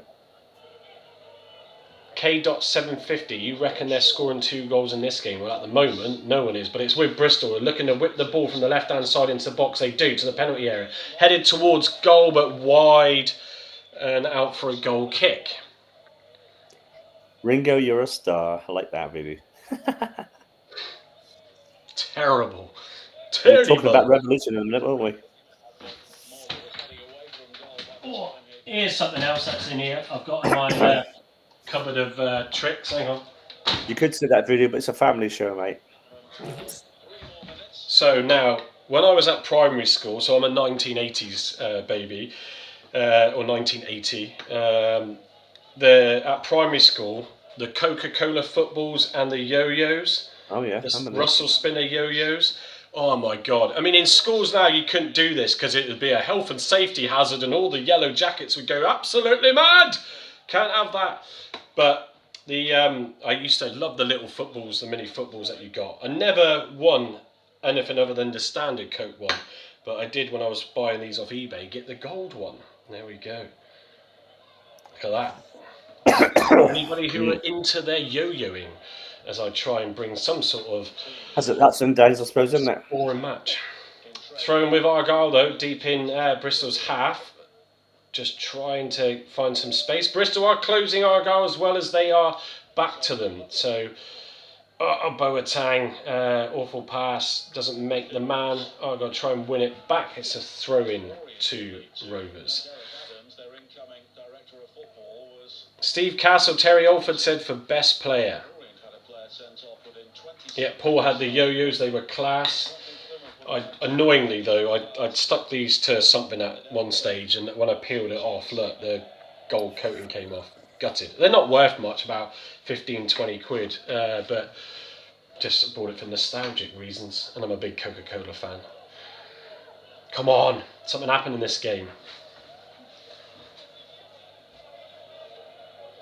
I'm trying to think what else I've got in that drawer now, in that cupboard now. Plymouth will be just looking to manage the clock here if they can and get to half time 0-0. Well, it's only 3 minutes added on time, folks, so we've got a minute of that to go. Looks like Argyle going to maintain possession. Yeah, it's a throw-in, just about to say a third of the way into Rovers' half. We'll get some more of your thoughts on the appointment of Derek Adams, so please share them in the comments and we'll read them out at the break. I think I might sneak off and quickly pour a coffee. Good move. Right, throw in towards the corner of the box. Talai trying to win it. He does still get the ball. Oh man, Roberts brought down. It's a very late free kick to Argyle on the left-hand side. I would say 40 odd yards out, but it's to the left, so it's an opportunity to whip the ball into the box to actually create problems for Rovers right on the stroke of half-time. Worth a pop, mate. It's worth a pop. Stevie Vaughan saying last 5 decades best player of the 80s, Tommy Tyler, 90s, Steve Castle, the noughties, David Frio, and the 10s, Graham Carey, and the 20s, Finn Azaz. And Steve, who now has his hoodie and his t-shirt and his Block 9 mug. Ball is pit in, but not to an Argyle player. It's dealt with and cleared. That's it. The half-time whistle goes. Folks, we survived 45 minutes again. And it's 0-0. Yeah, it's such an exhilarating game, Mike, isn't it? It's so exhilarating that we can talk about Nintendos and all that sort of stuff and yo-yos. Yeah. I just realised my little thing has disappeared. There it is.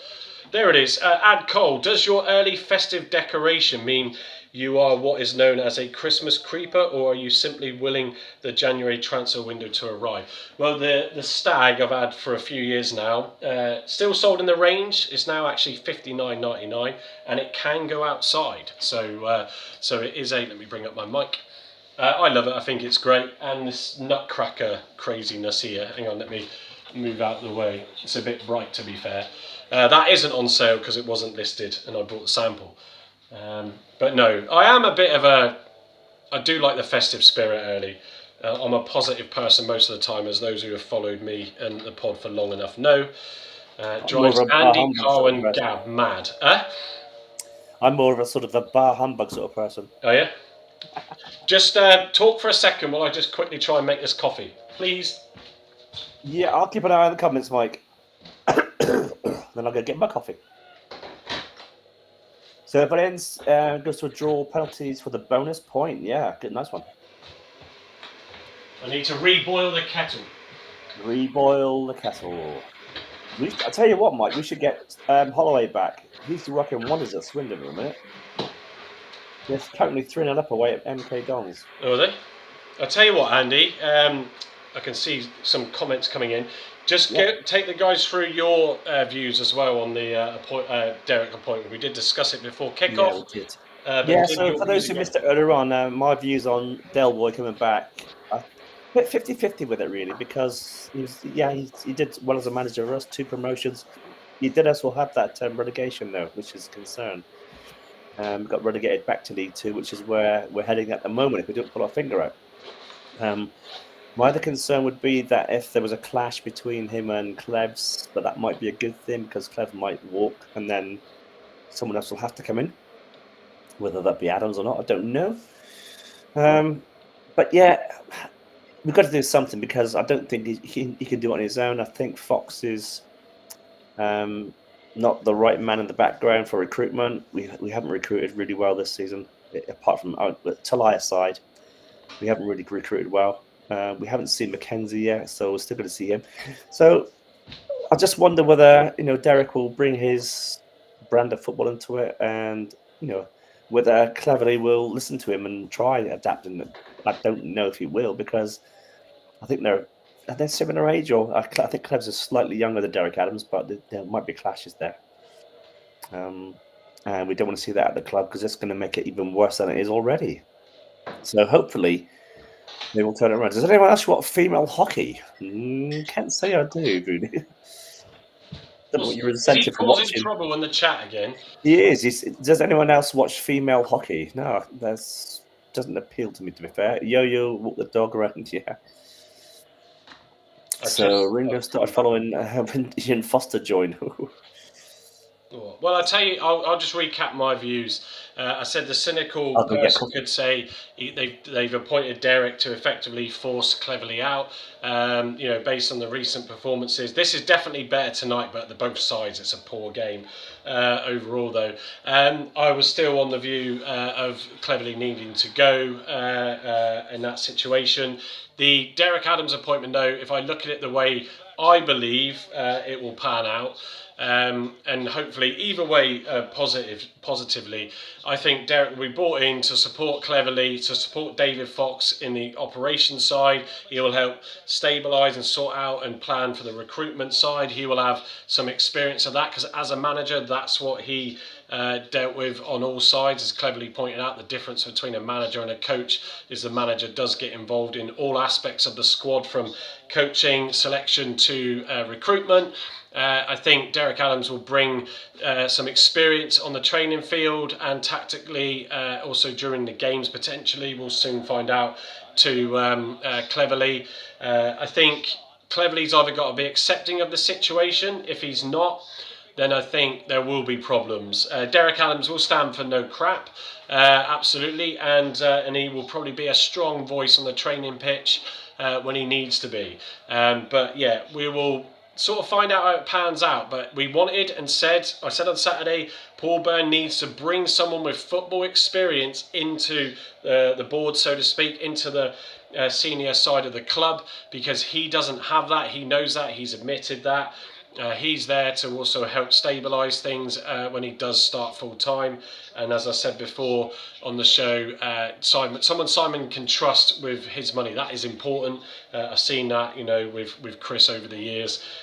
So let's see what happens. If Adams is comfortable now going into that role after many years of management. He knows the club. He knows how to get through the tough periods. Yes, he had a bad spell when we got relegated, but I think this could be good. But everybody has to be on board with it. And I think if Cleverley and his backroom staff, or Cleverley in particular, isn't, then the route then for Derek Adams will be to get involved, dictate things, and say if you're not happy with it, then there's the door. Obviously, Argyle can't afford really to pay off Cleverley by firing him, but what's more costly, going down or doing that? But I don't know. I think this could be a smart move, and I think, in fairness to the board, they've taken action. It's a mixed bag of reviews. I've read out Grok's version of the interpretation on X earlier at the start, and it is very mixed.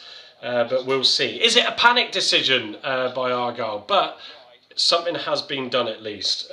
So they've taken some sort of responsibility there. So we shall see. But tonight's game, it's been a mixed bag. Soup's getting red carded very early on for pulling the man down one-on-one. And Argyle press closed really well, had the odd opportunity, nothing clinical. Rovers equally the same, but it's been a bit of a dull game, folks. Into the comments I go. So Voodoo saying Adams has been hired to observe and ultimately get rid of Cleverley. That is Voodoo's view, and a view of a few others out there. Graham Byrne, yeah, definitely a red. Don't disagree, really. Ringo saying, I think Tom Cleverley even has some potential as a coach. The problem isn't the coach, but structural, in my opinion. Simon isn't doing any good work. Well, let's see what happens with Adams. At the end of the day, that could be a masterstroke, or it could be another disaster. Cleverley, though, I disagree. Ringo, he's got to get those players up for it. Tonight, though, definitely more settled, and we haven't conceded yet. We also got Terry Alford. Adams bought in to take over in League 2 next season. Stephen Vaughan saying Derek Adams was never afraid of making big decisions. Let me just scroll to my other window here. Brett saying not a red. Graham in response to that saying it was a red. It was a bit of a tugging from the other player as well, but as soon as he got in front of Souks and Souks pulled his shoulder, sadly they are going to be given. MTB Madness, evening to you, welcome to the show. It can't get any worse, can it? It can! As I compiled that video for the show on Saturday. That's great, handed that, Mike. Yeah, Saki saying, all I hope is with Adams coming in to help that everything goes well. And that is the bottom line. No matter what your views are, we want things to change. If it's tough over the next 2 games, leading up to the home game for Argyle, a much long-awaited home game, then it will be tough because the atmosphere will be very toxic. Andy B saying, Andy, like the young ones, University Challenge episode, can you put your foot through the floor and take out the reindeer? I love that. They're picking on you, you know that, don't you? Well, I don't know what I should call it. I need to name the reindeer. So, folks, pick your suggestions in the comments, or not. You don't have to, really. Stevie Vaughan saying earlier, I even wore my Block 9 merch to London. Great AI training event there. Yeah, absolutely love that. You saw what I did with the video with Voodoo at the weekend. If you didn't see that, go and you can either catch it in our YouTube shorts, or you can go and watch see the episode in full itself. I work with AI a lot in my day-to-day, and if used right, it's absolutely brilliant.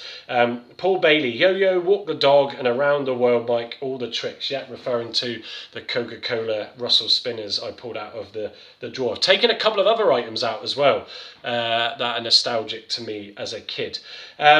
So what are we on? What's the time? Nearly ready for the second half. Andy, I know you're not watching it, so you're just keeping me and everybody else company. Thank you for that. There's going to be an opportunity for one of these sides. It could end a scrappy 0-0. It does feel like it's going to go that way. I don't know I don't know if that's the case. It just ends, doesn't it? And then I think Rovers go out unless they get a win, No, and we depends. maybe remain top. It depends on someone.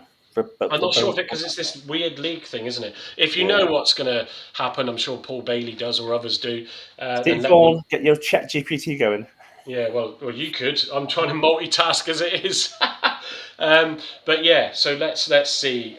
I think it is going to end 0-0. But hopeful to see a goal so I can use my goal animation, the positive one again. That's for sure. Just a quick, what it looks like. Quick reminder, don't forget, please subscribe on YouTube. If you're on X or even watching through Facebook, then equally please make sure you follow. There is 9 people on the Block 9 Facebook, so welcome. We're growing over there.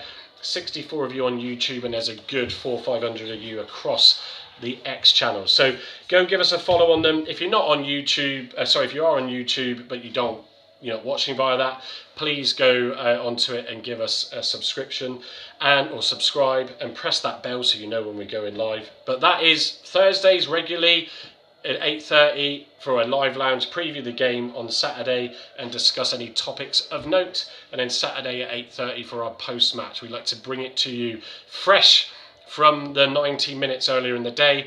No shows this Thursday or Saturday, just to let you know. We do need a break, and certainly myself at times with the amount of football recently. We will be back next Thursday though. And also, as I said earlier, if you're on Spotify or Apple or whatever the podcast channel you listen to, you can listen to our shows back either on YouTube and watch them, or listen to them through the podcast network. Please give the show a review. That all helps the exposure as well and is always appreciated. Paul Bailey goes to Pens for a bonus point, I believe, in a previous post. Yeah, brilliant. Yeah, that's Steve Vaughan, I think. Yeah, cool. Thanks for that, Steve, as well. We should have kept Miron Muslik. I think he did an excellent job with Argyle, and even though we were relegated, and he's obviously doing superb where he is at the moment, top of the league, I believe. Well, look, we'll never know the ins and outs of that. All we do know is at the end of the season, it made a brilliant video by Voodoo that even Musik found entertaining himself. But I was expecting Voodoo a subsequent video after he did ditch us with more choice words, let's just say. So what else have we got going on here? Do you think that was possible? Yeah, if he'd have stayed, I think if you'd have kept the likes of Katic and Talavirov, then yeah, absolutely. I think if we stayed up, it would have been a different story. We would still have him here now, probably. Yeah, and there is that point again, as we're in that position now that, it's at decision time, because you either make it too late, and we did that. We were just a few games away from trying to rescue it, and sadly it didn't happen.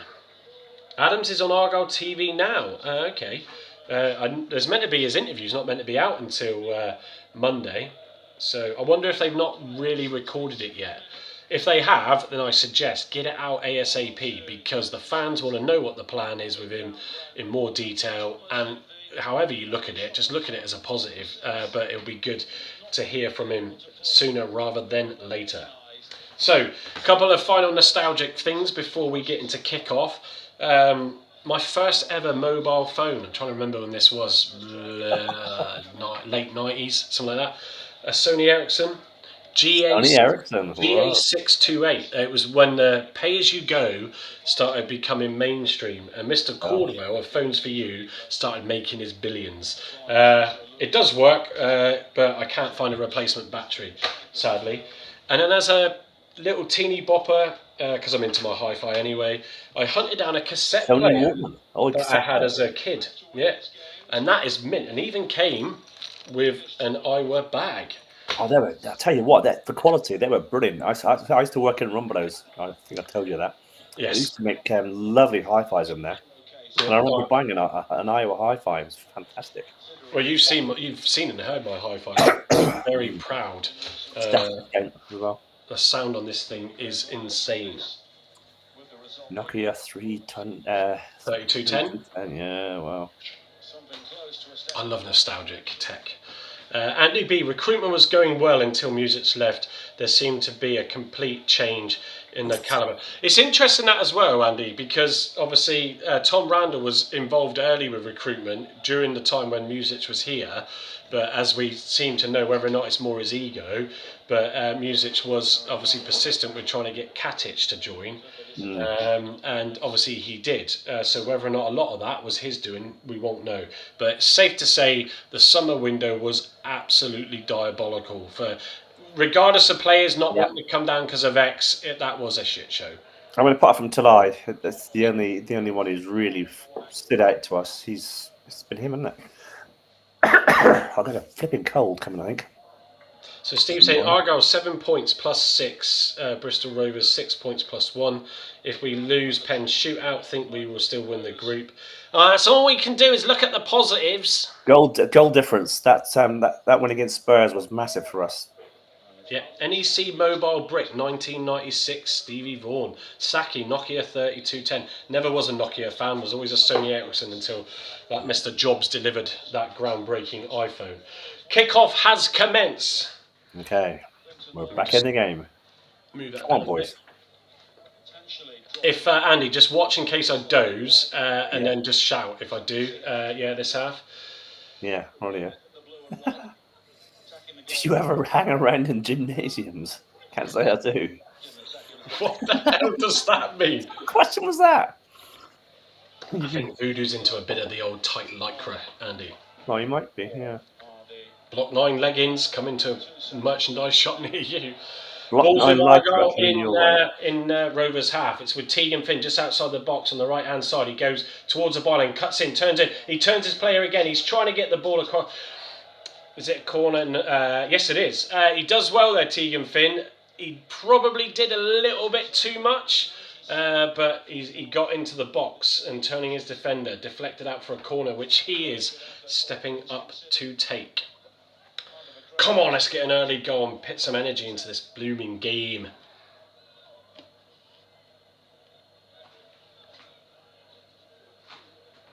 Come on, just waiting for it to happen. Desperate for a goal, aren't we?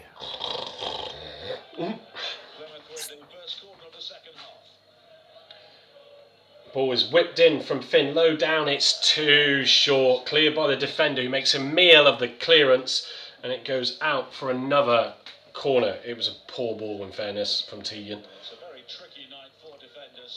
Yeah, this rain is horrendous, so anywhere where you can put a ball in hard and fast into a difficult spot. Saki, do you think Talai will leave if things don't improve? I do feel sorry for him. If he was bought in January, he can't play for a club because of the 2-club rule in the season. No, I think he'll end up sticking it out. But give him the ball. Ball's in. Oh, it's another awful ball in from Finn. It's cleared out, but it's back now with, I think it was Roberts. It's down the left-hand side. I'm trying to see who's got it to bring up the team lineup. Oh, Talai has a strike at goal. Just caught my eye. Missed that. Don't know if that was a shot on target, but I shall see in the replay. Here we go. See, yeah, cool. He won that out of nothing. The defender had the ball in the box after, I think it was Mumba who might have passed it and mishit his pass. Talai, though, puts pressure on the defender who tries to go down looking for the free kick. He turns it on his left foot as a strike just wide of the post. But there you go, Talai getting the ball out of nothing, and that's another thing to his game, Saki. And if you can find him and get the ball to him, if he's got a chance, he will find that target. Bristol City trying to counter quickly, but it's then dealt with and picked up by Mumba, but not cleared properly by Roberts. Back with Bristol Rovers in Argyle's half as they look to come forward on the right-hand side. Ball's pushed out. It's coming across the box, but it's too much behind the players, but it's still back in Bristol Rovers' possession as they're on. What's he trying to do here? He's trying to get it back out to his wide man and get another ball in the box. Argyle are closing down. Benny Van Dyke, yeah, he did blaze it. He did give it a great big whack. He can hit it with some power, can Talai. Argyle just pushing and forcing Bristol Rovers back and not able to create any outlets at the moment. It's just going square, but it's still in Argyle's half. It's pushed out to the right again where the man is found in free space. Trying to get his ball crossed in, but he's forced to go back. It's a 1-2, but it should get cleared by Ross. It does. Trying to do a bit of link-up play, the two Bristol Rovers fans, but Ross was able to deal with it. It does go out for a throw-in though, deep in Argyle's half. He's getting excited, Steve. Oh, I was saying Bristol City, am I? Sorry, Steve. Don't pay me enough, remember? You think Adams could become manager if Cleverly goes instead of head coach? We don't have a head recruitment. Could the club be going that way after poor recruitment this summer? Very possible. MTV. I'm not sure really about having Adams as a manager again after the last time round, but who knows? Different squad. Top 6 budget. Well, it might well be. It's a top 6 budget only if you can spend it. If you can find some players to purchase with it. We can all have our views on that. Oh, a Bristol breach now. If it looked offside, way offside.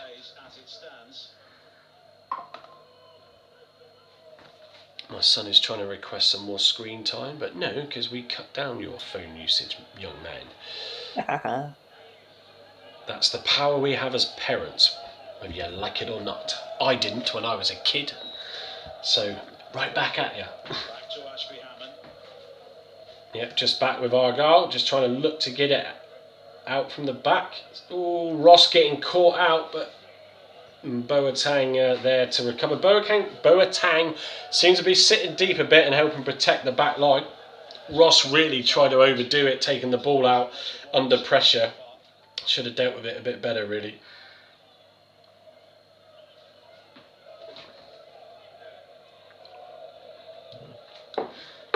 Oh, dearie me. Come on. I haven't actually. I need to keep an eye out for the away crowd. Talai trying to charge through. It's. Oh. Mumba tried to pick it up. Talai did well to win the ball and try and take it forward. It was passed to Mumba, who just didn't control it brilliantly. Back with the gas. Apologies to Bristol Rovers fans for insulting you earlier. Voodoo, how many games is it we haven't had a reaction now since Exeter? 12 or 13? Yeah, it's not good, is it? I mean, they're doing all right. It's not the best, but we've seen worse recently. It could well be a 0-0 at full time.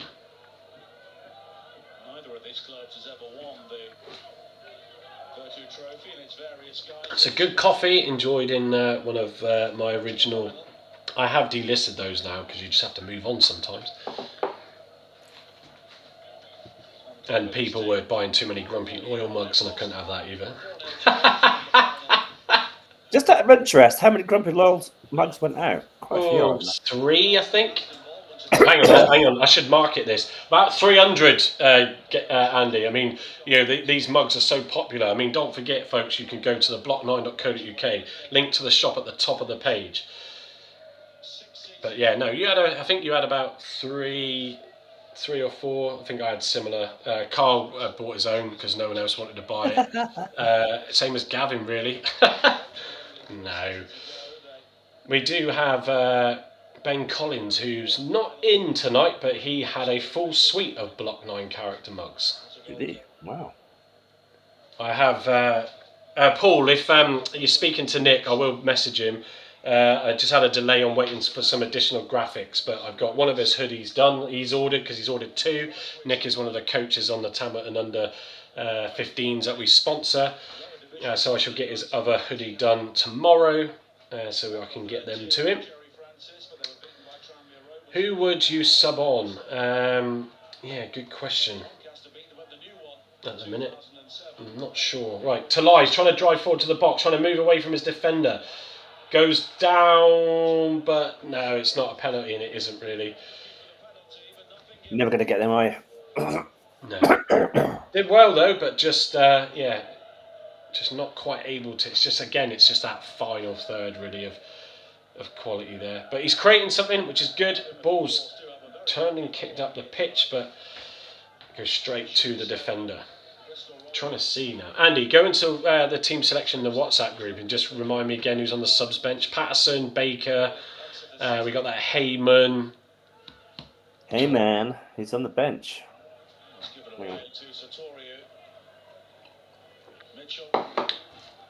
Just with Bristol City, just inside Argyle's half, it's then try to pit through the middle. Bristol Rovers, Bristol player, just say Bristol, tries to breach the defence. It's now with Tegan Finn, who pits a ball in. Oh, come on, Lino. To be fair, it was slightly under hit by Finn as he decided to get a quick ball on the deck up to Talai. Talai did get to the ball though, but the linesman claimed it offside. Called it offside. 0-0 Paul Bailey says against a poor Bristol Rovers side, and we are looking as a positive. Don't think I was meant to know about that, Mike. Oh, right, okay. Shoot. I don't have two hoodies going for a certain person who's associated with Tamerton.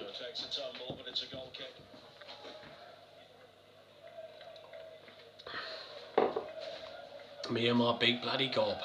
GDPR and all that lot as well. Didn't give full details out though. Scott Wardle, not sure if it's mentioned yet before kickoff. Cleverly looked fuming. Reckon Adams being appointed was fuming in what way? In what way was he seen? Was he interviewed? Probably the fact that Daryl Boy said, "I'm here for his job." Yeah. Right on the bench, Mike, we have got Baker, Passam, Aseni, Ibrahim, Peppel, Hatch, and Heyman. Only one I'd probably want to see, or two I'd probably want to see coming there, is Aseni and Ibrahim, probably. Okay. Passam, maybe. I'm pleased that Finn got a start tonight, but there's not really been much of an opportunity down either side, really. Mumba's not been able to sort of win the balls passed to him. And Finn has had the odd couple of chances, but there's not been much really. They've been trying to get it to Lyle Mumba in the middle of the park, mainly. Things not really happening for Bristol Rovers at the moment. Yeah, so Paul with a few emojis. Gotta love this platform, it can't interpret emojis. So it just comes up as gobbledygook. Face blue, smiling, face blue, smiling, face blue, smiling. If Cleverly was fuming, then that could be telling, yes. Could be telling. I could have maybe called it wrong, but I did say my cynical side, I suppose would say that he has been brought in to effectively force him out. Wouldn't surprise me, either. His face looked like he was livid, mate. It won't let me post a photo, but in a group chat I'm in, even fans of other clubs have said he doesn't look happy. Interesting. Andy, see if you can... Voodoo's got the emojis working. Look at that. Bit of voodoo magic. It's great. It's great, this guy. Ball's down the right-hand side, coming into the box, the Rovers winger, but he then pits an awful ball in, which actually Soranola would be proud of, and it goes all the way out for a throw-in on the opposite side. Scott Wardle's that image where it says that post, is it a group chat on WhatsApp? Because we wouldn't have that. Is it on? Well, no, but it must be out online somewhere. Oh, okay. I should have a look. I mean, there is the risk, that if that is what's happened and he's had no inclination of that he could just say, sod it, I ain't walking. You can take control if you want. I'll just sit here and collect the pay packet. Talai does have a shot again at goal. Brace yourselves, folks. 2 shots this second half. It's wide on the left-hand side of the penalty area, and the keeper does deal with it at his near post. So it's a ball. Can't see who it was pit through by, but he does breach a defence and force the clearance. I'm not sure, though, if it is offside. Which it was. So, but good movement nonetheless. Argyle Mims has been up to his old tricks again. In the sense of putting a crown on King Derek. Oh, Talai and the keeper clashing, but cleared by the keeper, no foul. Talai there is some chances. They are getting balls to Talai through the middle here on the deck, so might be more of a chance coming for Argyle than Rovers at the moment. Rovers are in possession now in Argyle's half as they try and play it on this right hand side. Forced back though by Argyle. Bristol are full. I think you mean Bristol are awful, I'm guessing, Steve. Scott Wardle, I can DM it over if you want. Yeah, if you do it to the Block 9 one, I'll be able to pull it down and I'll pin it up on here. Or my personal one, whatever's easiest on X. Actually, my personal one, if you can, because I've got it open. Oh, come on, let's have some entertainment. Tell you what, Talai was lucky not to get injured there with that clash with the goalie. Ball's on the left-hand side of Argyle's half now, deep in. Throw into Rovers. They look to find a pass. Oh, awful. I mean, it is just like watching Argyle. Rovers. Throw in now, down on that touchline to Argyle this time. It's not a great game, folks. It really isn't. But we are 60 minutes in nearly, and we haven't conceded. That's surely worth a celebration. The benefit is for me, Mike, right, is that I'm not even watching this, so I'm not missing anything. Oh, yeah, you could just sit there in your armchair. I'm trying to control the panel here. Right, message has come through. Thanks, Scott. Oh, God, yeah. That's quite funny. That is quite funny. Let me get this saved. Is that something that AI could be sort of doing or not? No, it's a blurry photo. Someone's taken it clearly. I mean, Carl will be proud of that with his iPhone 17 zoom. It's, I don't know. It definitely looks like an angry, upset Cleverly. I shall share it in a minute. Bristol Rovers on the attack on the right hand side, just outside the box as he goes for a shot. Slips as he does, and it goes wide left of the goal for a goal kick. Right, let me get this loaded up quickly. So this is the photo Scott Wardle has shared with me, and desktop. And there we go. Yeah, look at that. Oh, dear me. That's quite bad, isn't it? Right, we're going to get a caption on that. What's the caption on that one? Yeah, I don't know. Voodoo, that's got to be a photo, though, that you can do something with your little quote set of images recently. If you need it, I'll send it to you. Where is he? Voodoo. There's not much going on. We're just waiting for Hammond to take the goal kick. He looks as though he's just soiled his pants, doesn't he? I do. I have sent it to you, Voodoo. I do wonder if I stuck that into Grok and pressed the video button, what it might do. I might just try that, but I won't publish it on the channel. What we got here? Bristol Rovers on the right hand side again. That seems to be the favoured side. They're trying to attack Argyle, being forced back a little bit, but still in possession. It goes back to the wide man again, who tries a 1-2. Doesn't come off. Still in possession. Argyle pressing them back, forcing them back. God, I really don't know what to do with it. I mean, let's face it, folks. Cleverly's made a lot of money.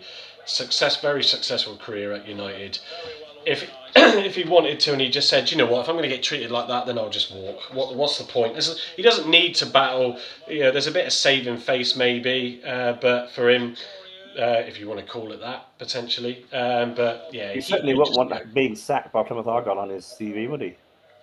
Yeah, but what does it matter? I mean, who's going to? I mean, unless you have equally someone who falls for a profile like Rooney, at your club, then someone might take him on. But the problem with these players, and the same with Rooney, is they live nothing but football, don't they? And they just desperately want to stay involved in some way, rightly or wrongly. And the way of doing that is becoming a coach in some way, isn't it? But it's not sadly worked out for him as it stands. Will he get more time? Who knows? His post-match interview, there's not much going on, guys, so just trying to sort of talk about the situation, but his post-match interview in this game, even if Argyle win it and manage to, it'll be interesting.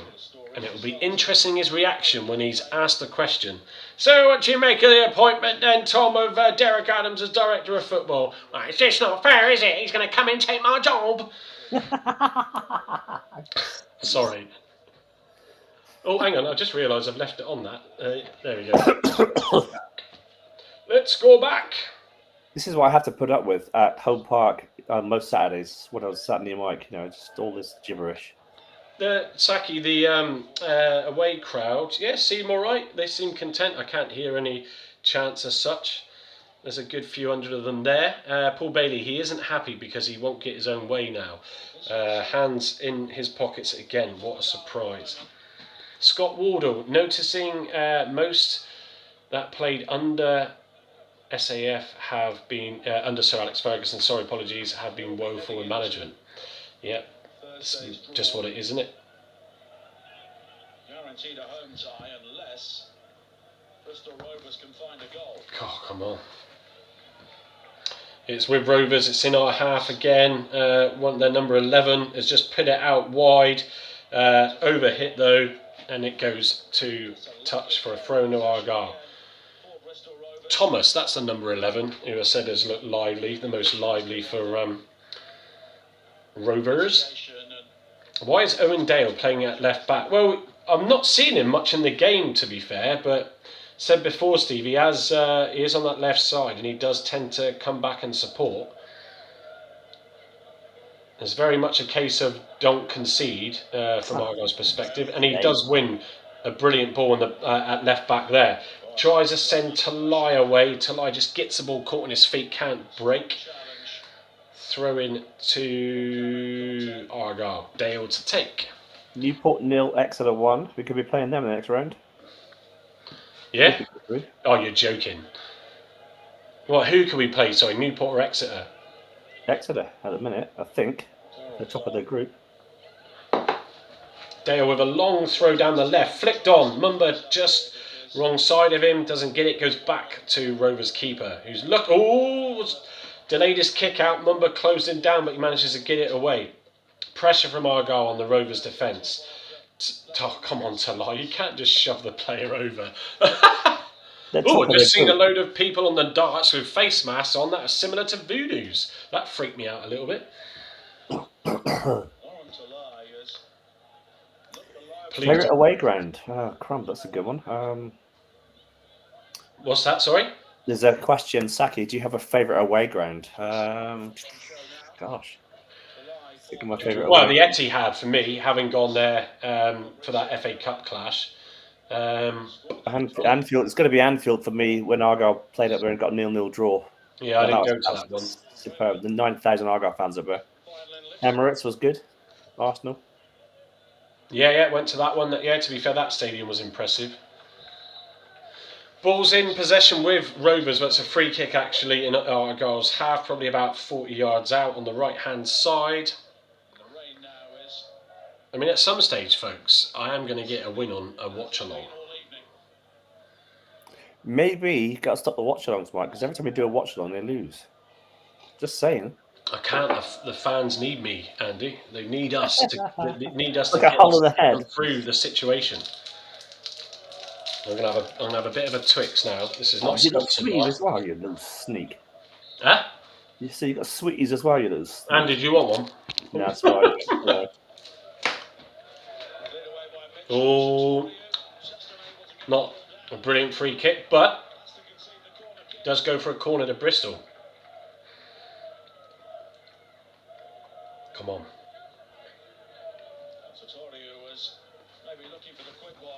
Do. Is it pens if it's a draw? I think that was the case, wasn't it? Did Paul say earlier and Steve, Andy? Yeah. Pens and the winner of the pens, I think, did they go top of the group? No, I don't know. I don't know how it works. Oh, cleared by Argyle from that corner, taken short and whipped in, headed away. Yeah, I think if it's pens and Rovers win on pens, we're still top of the group because we've got superior goal difference. We've scored the 6 goals against Spurs, which helped us out.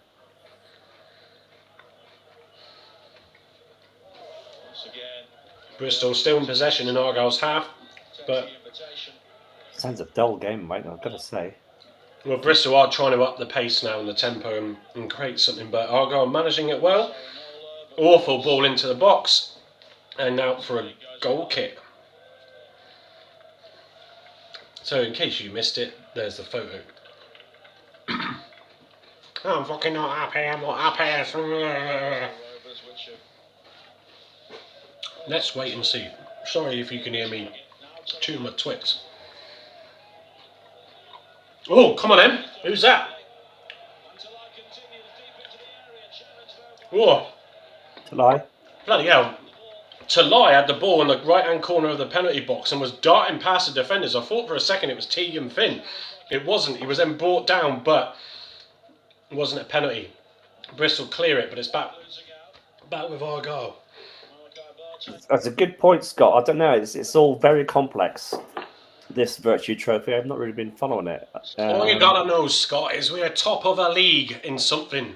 Even if it's 1 point for a draw, we still get a point. Remember, right? So that extra point for winning on pens will still be, we'll still be on equal points, but we'll still be on top on goal difference. I think. Don't quote me on that though. It's just like, just jobs worth making everything complicated. Just scrap the whole thing and not done with it. Ooh. Don't know if that was Dale there at left back again, but dealt with the threat from Bristol. Tries to set Boateng away, who's brought down in Argyle's half. It's a free kick. The ref, to be fair, has managed the game quite well. The red card early on in 2 minutes to give into Cornell Suits for pulling a player last man. My Twix causes me a problem. There we go. God, yeah, Talai did well to create that opportunity, but again, doing too much maybe, and should have tried to find a pass. Oh, balls of Argyle going forward. Who's on that? Who's getting that out wide to Tegan Finn? Oh, tries a shot. It just goes wide of the right-hand corner. It was actually Sorinola. Bloody these nines. Camera angle's awful from here. Yeah, so it was Roberts who did well actually in the middle of the park to feed onto the on-rushing Sorinola. And it's a great effort, to be fair. It is about just a foot or so wide of the corner. Not a shot on target, but it's a chance shot. Probably that trophy. I remember that. Yeah, I agree. The whole under-21 thing is destroying it really.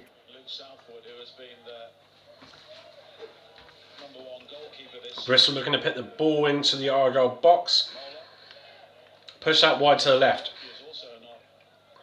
Constantly closed down, which is good. It's not allowing Bristol any time to think about where to put the pass. And then it forces the area. Tegan Finn to Sorinola. Sorinola goes into the middle of the park to Talai. Talai tries to turn to the on-running Boateng on the left-hand side. He's halfway in to the Rovers half. He's looking for a player to pass it to. Oh, dearie me, he goes across the box, but he slips with his pass, and the on-rushing Tegan Finn is not able to get to the ball as it's cleared away. Brilliant bit of attacking play from the back. Started with Tegan Finn to Sorinola, who played it straight through the middle to Talai, who then fed to the on-rushing Boateng, who just got into the box on the left-hand side as he went to pit the ball across for Tegan Finn, slipped in the process, and it didn't fall and it was cleared. But that's probably the best bit of play I've seen for ages. I've just been told that Sophie won't go to sleep if I keep getting louder. Sorry. Calm down, Michael. Well, she's up, just up there. Michael, I miss you, Michael. Don't start with that rubbish. Why did you delete that video that I sent you? Because I hate them. I don't even open them. So Andy finds these weird things on TikTok, and it's quite disturbing, actually.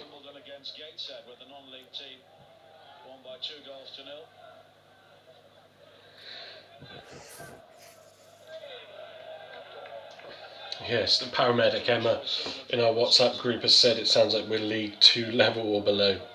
Thanks, where am I? That's very kind of you to say that, mate. Say again? Where am I? At the top there. Thanks for covering the game. Listen to your content, but often not live. Thanks for all you do. Really appreciate that. Thank you. If you do, where am I? And if you do listen on the podcast channels, you might watch the YouTube videos back, in fairness. Please give us a review. That would be appreciated. Please subscribe if you want as well. Yeah, if you haven't already.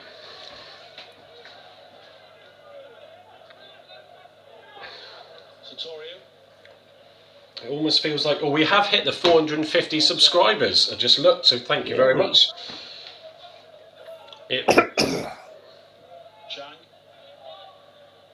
Come on. It's just with Bristol at the moment, and Argyle's half pushed out down to the left-hand side as the number 10 looks to come in just outside of Argyle's box. He squares it off to number 3. It's going back now to someone who's having a long-range shot, and it goes wide of the goal. Really a hope for nothing, as they've not really... Don't think they've had a shot in the second half on target, Rovers.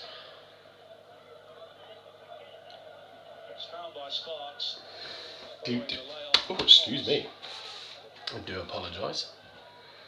But again,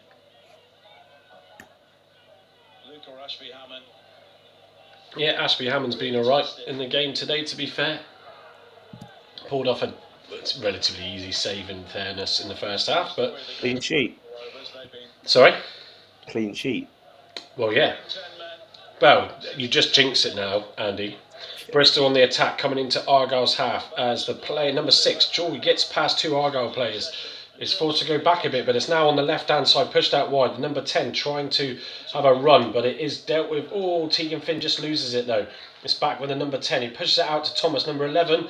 Tries to chip it to his mate in the box, and it's dealt with and cleared. No subject either, 75 minutes in. Wonder what cleverly tells this team. I just wonder whether he has lost his dressing room mic or not. I don't know. To be fair, though, the lads are having a go, but whether or not that's because they know there's the in-waiting, or whatever the phrase is, Derek Adams, I don't know. But it's not been the best of football matches, but Argyle have done well when you consider how we have played. Sorry, Benny. They seem organised and everything tonight. He's jinxed it, yeah, absolutely. Benny Van Lyke, sorry, mate. Yeah, if I've jinxed it, I will run and hide away somewhere in that corner. Push out wide to the right-hand side. I don't know who the player is. I'll try and get his number up. I think it's the number... what is his number? Turn. Number 7, who's created, or tried to create most of the chances down that right-hand side, but he has been superbly dealt with by Owen Dale and Ross at the back there.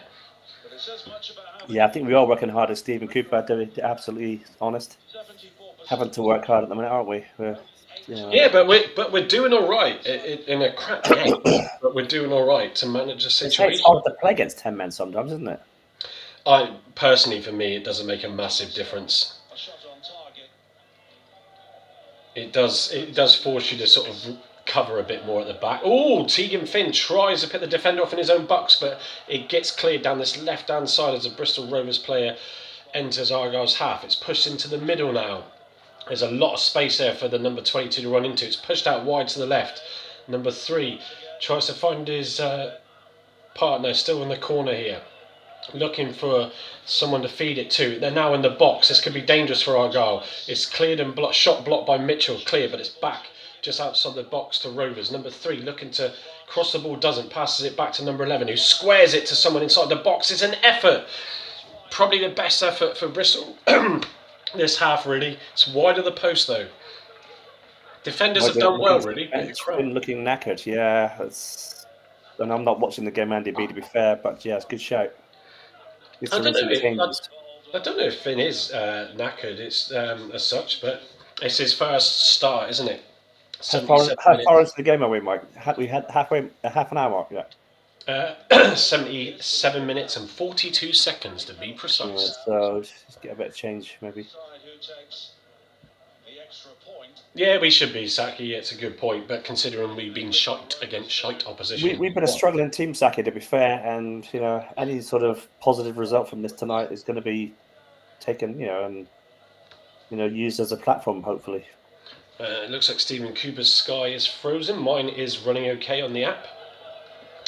Long ball down the field. It's flicked on by the defender out to touch, though, so it's a throw in Rovers' half.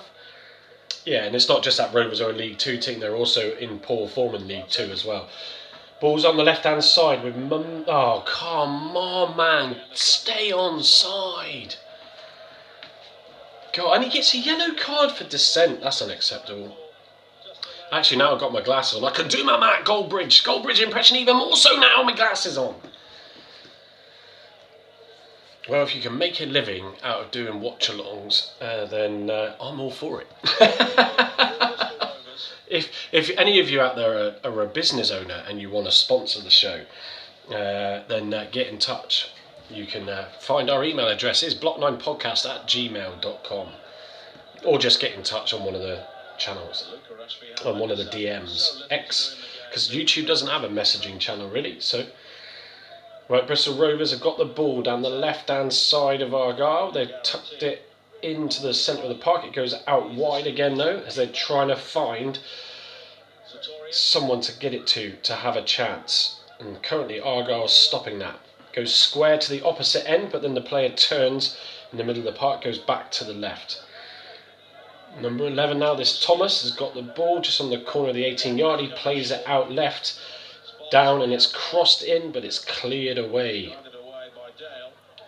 There really is not much of a threat from Rovers, to be honest. But equally, not much of a threat from us. Got 0-0 written all over it, isn't it, guys? Yeah, Terry Alford, teenagers never get knackered. Andrew Dawes, this game is terrible. Argyle will struggle in League 2 on this showing. Yeah, it's not pretty. Again, Plymouth are deep, but they are frustrating. Yeah. Rovers have got the ball out wide on the left-hand side, though. It's whipped across, it's cleared by Argyle. Rovers definitely having more of the opportunities in this half. The momentum is with them at the moment. Johan Goosen, evening to you. Evening, He says hi in the chat. Boateng tries to get the ball away. Talai now misses his chance. It's then hit forward. Who's up to?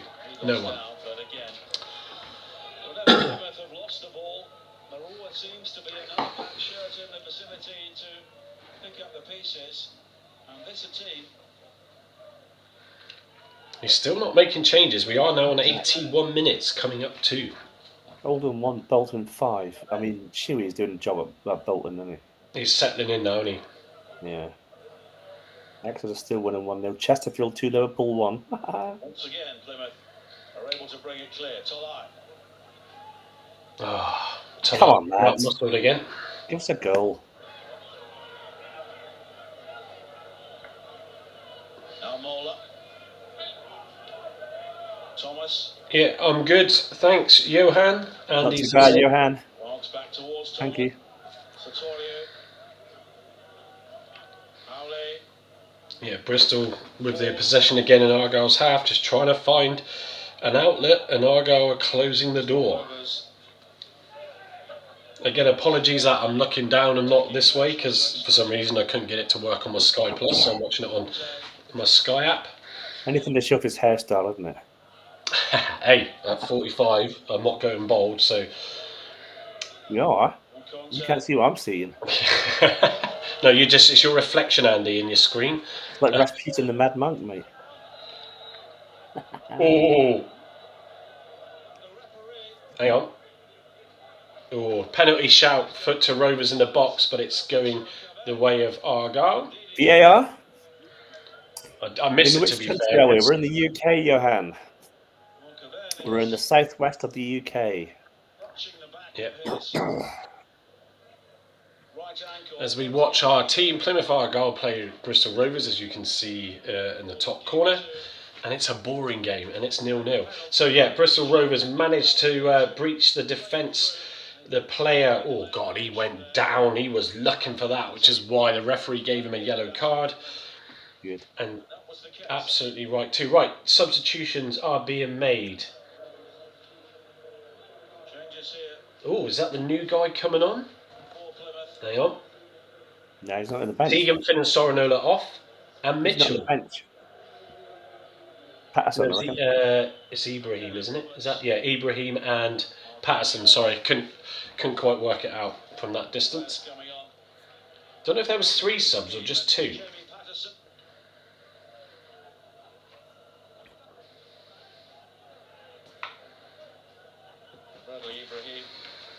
Was Bradley Ibrahim? I didn't see him on the bench. Yeah, he was on the bench. Yeah, oh, was he? I thought I missed that. Crawley last season on loan. How's going to win this weekend in the rugby?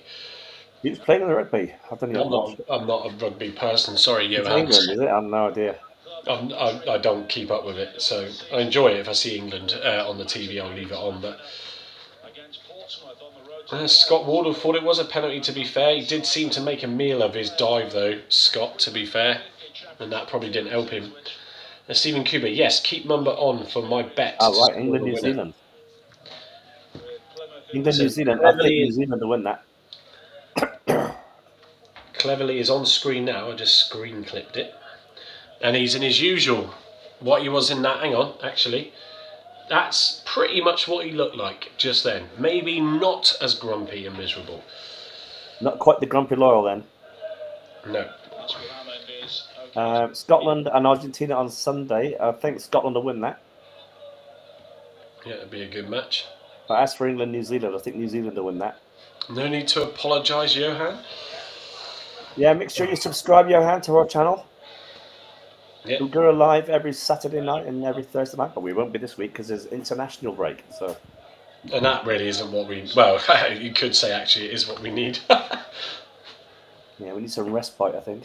It's crazy to think, though, how many away games it has been. Like, what a period to have not watched a match at home park.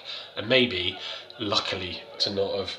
What is going on here? Pushed that wide down the left-hand side channel of Argyle's, but Argyle forcing them back. They've misplaced a pass. Boateng is now breaking free. Talai is trying to look for the pass. He's trying to move. Boateng takes far too long to make his decision and then passes it, and it's misplaced and it goes back to Bristol Rovers. Right, something has gone on with the Stockport-Wigan game tonight. It's been suspended, the game. Is that possibly due to the heavy rain? After 39 minutes, possibly. Yeah, very possibly. It says delay in the match with Stockport County, but it doesn't say what's going on with it. Patterson making a run off Talai, and Talai just couldn't get the ball out of his feet to get it to him. It's now in possession with Bristol Rovers, deep in Argyle's half, and it's a bit of a chance, a shot on the corner of the 18-yard box by Cavan, number 29, and it goes out for a goal kick. Oldham 1, Bolton 6. I think it was... Oh, Mitchell didn't go off. He must have ran off for a drink. Soronola's still on. So it must have been Teague Finn. I don't know who the other one was that went off. I'll find out. Hang on. Yeah, Saki. I wonder what Cleverly will say after the match. I think that will be telling. Who's going to nick this game? Long ball forward from Hammond. It's going to be a free kick. Talai shoving his player down. International break. Saki says, "Do you think Cleverly will be gone?" I don't. To be fair, I don't know what to make. I want to see his post-match interview and see what his reaction is, because I think Caleb Roberts went off for Ibrahim. Yes. Right. Okay. Thank you. And then Finn was replaced by Patterson. Yeah, it wasn't a game really for Finn. Not enough going down that right-hand side, sadly. A couple of chances, but not amounting to much. Ball's in possession with Rovers, though, in Argyle's half. They are trying to find a way to break the deadlock, but Argyle are doing well to keep them out. 88 minutes in and 0-0. We haven't conceded. Woohoo! Yeah. Can I do a little dance because we haven't conceded? That was rain, was it? Yeah. Wow. Argyle really closing them out.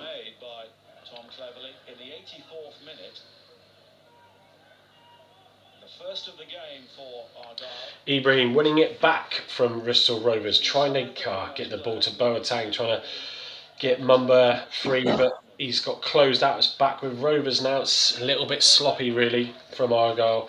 Boateng hasn't had, and again, the best of games with his distribution. It's pushed out to the left-hand side now. Number 11, Thomas, trying to get past Patterson to put a ball into the box. Can't, so it's forced back. It's in the middle of the park. It is now. Argyle closing them out and frustrating them. Thomas is trying to look for a ball, but there's no one in the box to put it into. I mean, they're moving the ball nicely. They created an opportunity here. Oh, there's a little bit of a shove there, but the player's got the ball in the box, has a strike, and it's deflected out for a corner. I mean, if anybody's going to score, to be honest, folks, it is Rovers that look like they've got the best opportunities, or having the best opportunities. Just cannot break past the Argyle defence. Corner to come in now. Can Argyle deal with this?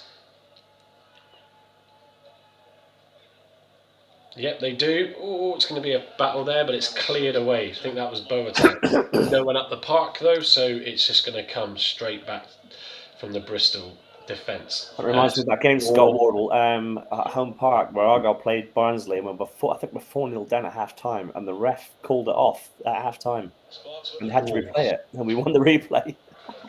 Cross just put in the box by number 11 Thomas again, I think it was, but it was dealt with and cleared. Throw into Rovers. Move the ball now into the middle, but it's back down the left hand side with the number 3. They just can't get a ball into the box. They're closing well out on that side there, Patterson, and I think can't remember who else is out there with him. Sorinola. Ball's picked to that channel again as the number 3 tries to do something but can't. And now he's got a bit of space. He whips a ball in. There's no one there really. It's cleared by an Argyle player and then headed out further again by Ibrahim. Or Mumba, sorry. It's with Dale, who is absolutely playing left back, but he's missed past clearance. It goes straight back to Bristol Rovers, just outside the box. It's this number 7 who tries a shot at goal after coming inside. It's soft and it's comfortable for Hammond. Blaz, long time no see. Hey, Blaz. Wow. That's a blast from the past. Blaz, who's been on many of Andy's lives and the odd ones I did on TikTok. Oh, Talai's breaking free. Keepers. That just says everything, ladies and gentlemen, boys and girls. Talai manages to break free. Keeper's coming out for it, but he just oversteps it. Talai and knocks it out. Almost an own goal on the. The ball went out. Talai sort of misplaced his touch and it ended up going out for a throw-in on the touchline. Then the defender makes a meal of it, receiving the ball in the box, and the keeper completely misses his clearance. Luckily, it rolls wide for them and goes out for a corner. Forced error, though, to be fair from Argyle. Corner to come in, and it is Owen Dale to take it. The rain is chucking it down. Come on, boys. Ball is crossing. It's a good corner. Oh! Just went all the way through. Talai couldn't get on the end of it. And it amounts to zilch. Talai was challenging. Whipped in with pace by Dale. Been a frustrating game for Talai, really, tonight. He's had a couple of shots at goal, but nothing clinical, really. He has made a couple of things, or a couple of those opportunities all off his own back. He's not really had much of a, open play attempt at goal. Andy B, I think everyone is forgetting we're playing with 10 men. 2 banks of 4, we're working hard. What more can TC say? Yeah, I think, Andy, that's fair. We have been quite resilient and it is easy to forget we're down to 10 men, excuse me. And Argyle do look very composed at the back. The most organised and actually disciplined I think I've seen us for a long time. Cleverly is on the touchline shouting instructions. Go, hey, don't you give my job to Derek Aaron's, right? I want all of you on my side. Whoa. Hang on. His hands have come out of his pockets. There's some waving and there is some pointing.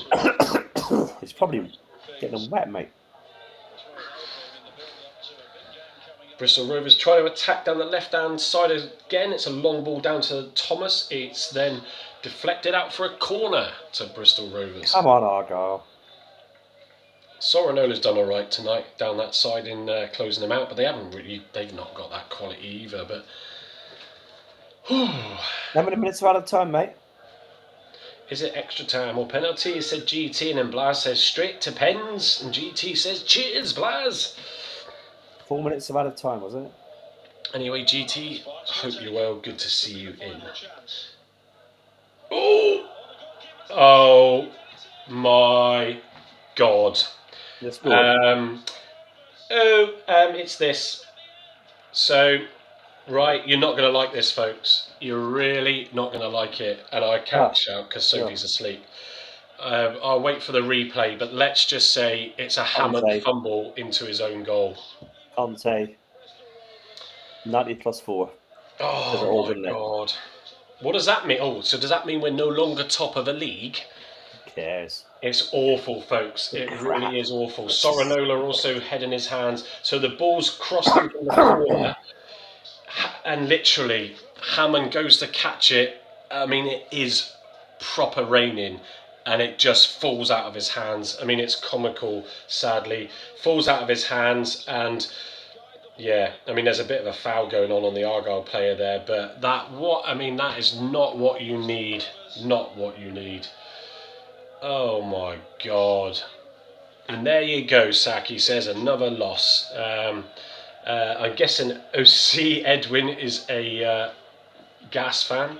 Evening to you. Andy B, it's an own goal. Benny Van Life, Ashley Hammond disaster. Mark Tadotashkanzuk, I can't pronounce that, apologies. I bet you're glad you didn't go to Bristol. Try not to. Anyway, Sam, when it rains it pours. Same old Paul Bailey, yep, just reminding us it's 1-0. We have got a corner. There is still a chance. Oh, come on, please. Just give us something, please. I tell you what, though, I mean, I know what it's like when I played in goal with sodden gloves. It's a nightmare, but that's still unacceptable. It was just an easy catch. It was picked down his throat.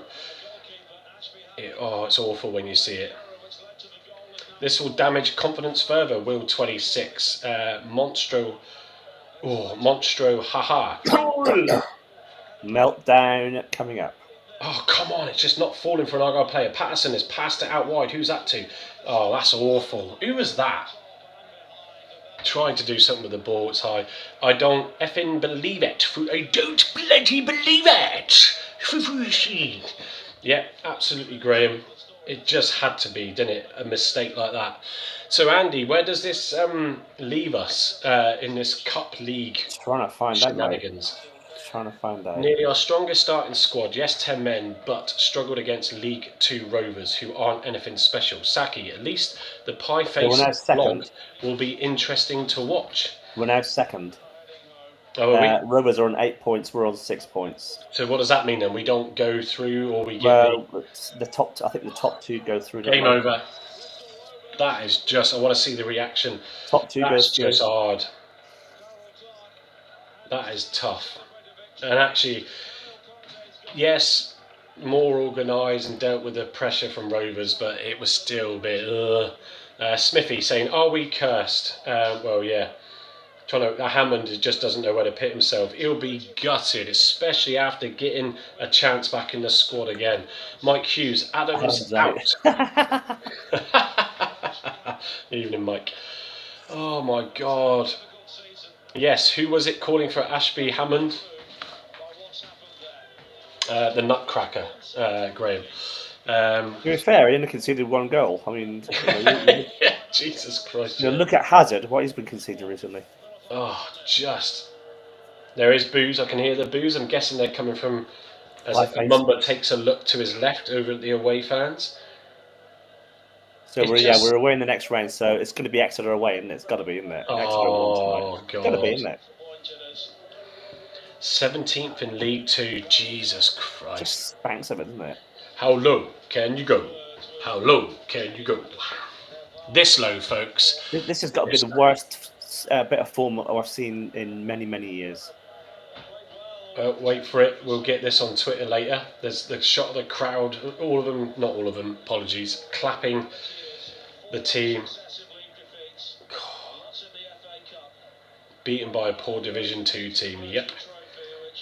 When is the draw for the next round, says Mark. I don't care right now. I don't care. I hope we go out of it. We're going to Wembley. We're going to lose at Wembley, and that'd just be our season, wouldn't it? Oh, they are going over to the away fans to clap. It's difficult. It's difficult. Talayu, of course, got into a bit of a heated discussion with the away fans at Wickham. Oh, honestly, folks, it was just under no pressure either. He jumped up for it to grab the ball, and it literally just went through his hands. And he was right on a foot away from the line, and it was just bundled over. Not even, to be fair, yeah, it's just shit. I wouldn't watch it really. Just save yourself the pain. Ashby Hammond is looking dejected. I think when your luck is down, proper down, this is what it is really like. Really like 5 losses in a row now. Yeah, it is 6 in a row. Sorry. Yeah, Steve. Wow. I remember being on a pod right recently with you, Mike, and saying, "Oh, we play better away from home," and we have. Well, I do think that away from home with the last 6 No, that international break, which I actually said I felt would screwed be us, a good thing for Argyle, has been an absolute disaster. No excuses tonight from Cleverley. He put out a strong team. Yeah, he did. And that red card is disruptive. Argo 83, good evening. Haha, Jesus wept. Yeah, I'm here again. It's, what's this now? The 5th watch along, and it's 5 defeats. God dear. Go on, get on the phone to Del Boy, get him to pick up TC and drop him home and take charge tomorrow. Yeah, sadly, he's now on his way out to do store visits this week. Danny Keith, we could be playing you next round. Yeah, Exeter fan here. Not even I can believe how bad it's got for you. Yeah, and I'm just picturing you rocking and laughing as you say that. Good to see you come in though, mate, and for the comment. Oh, that's why, like, people asked me before, "Are you not getting angry or something?" Because I'm just numb. You're just numb now to this dross. And Argyle defended, and it was okay, but you know, as people have said in the comments, looking at that red card, yeah, it's not ideal that you give the referee the opportunity to do it. Young referee as well by the look of it, but yeah, just even with 10 men, I think you can still do all right, but. It's that early red card and then the last minute fumble from Hammond. And Graham's absolutely right to call me out for saying I wanted him in goal, but his distribution was good. It's still better than Hazard's, but oh my days, no shots on target. No, there was a couple just off target. PAFC Green Army, but yeah, let's. Andy, have you got the stats there just to refresh and recap? I don't know if you want to see them, mate. I'll have a look. Well, Jack, I've already said most of us have agreed that he should go, but excuse me, Al. So Bristol Rovers 75.9 possession, Argyle 24.1. Absolutely terrible. 12 shots for Rovers, 5 for Argyle, 3 on target, none for Argyle on target. Sums it up, really, doesn't it? Yeah. I think that let's see what happens with the Derek Adams situation. I think if Cleverley's post-match interview is anything to indicate his reaction to that news, I think it would be interesting if he says, you know, look, we've had discussions. We think Derek will be a great appointment to support the club, support what we're trying to do on the pitch here. If it's anything other than that, really, or if he indicates the fact that the first he knew of it was when it was announced, that will tell you everything that you need to know. And maybe then the cynical me and others might be right that he has been put in there to help him decide his own fate. But yeah, God. The small contingent of the travelling Green Army faithful that were there, yeah. No shots on target. That's worrying, man. That's been the case the last 5 games. Terrible. He had a good chance just showing the replay there, but just shot wide of goal. He made that effort, to be fair. So frustrating. God, dear me. Right then, folks, it is time to. Well, it's only 9 o'clock actually. I thought it was later than that because it was an earlier kickoff. But thanks to all that have joined in. I think we've had around 700 of you across the channels, so appreciate that. And we will be back. It should be next Thursday. To be fair, get a chance to have a bit of a break away from it. Unless any other breaking news happens, of course, then we might do an emergency pod. Who knows? But yes, sadly, tonight, folks, it is another defeat. Right at the death. Ball through the hands. The sodding wet gloves of Hammond, and then dropping behind and getting just nudged over the line for Bristol Rovers to steal the win with about a minute, if that, left of play. It leaves us second in the league, in this league, that appears from Andy, which could actually mean an away match to Exeter. It definitely is away to Exeter. Well, no, I don't play to Exeter, but it could be played Exeter along the way. Andrew Dawes saying, I feel sorry for the fans who went, absolutely. VW Coco, good evening. Tom Cleverley got to walk tonight. And that will be another sign of the feeling of Derek Adams, who starts in his new role on Monday. Dear oh dear, says GT. Steve, didn't Fletcher quit straight after a game at Bristol Rovers away? Yeah, I'm just seeing that goal back again. Actually, do you know what? Let's turn that off. So what else we got here? Stevie Vaughan, 10 shots on target since Wimbledon 6 games ago. Has it even been that many? Ads, evening ads, as he slips into the chat right the deaf. Hi all and bye all, gutted again. Yeah, good to see you drop in. Mark says the journey back will be awful.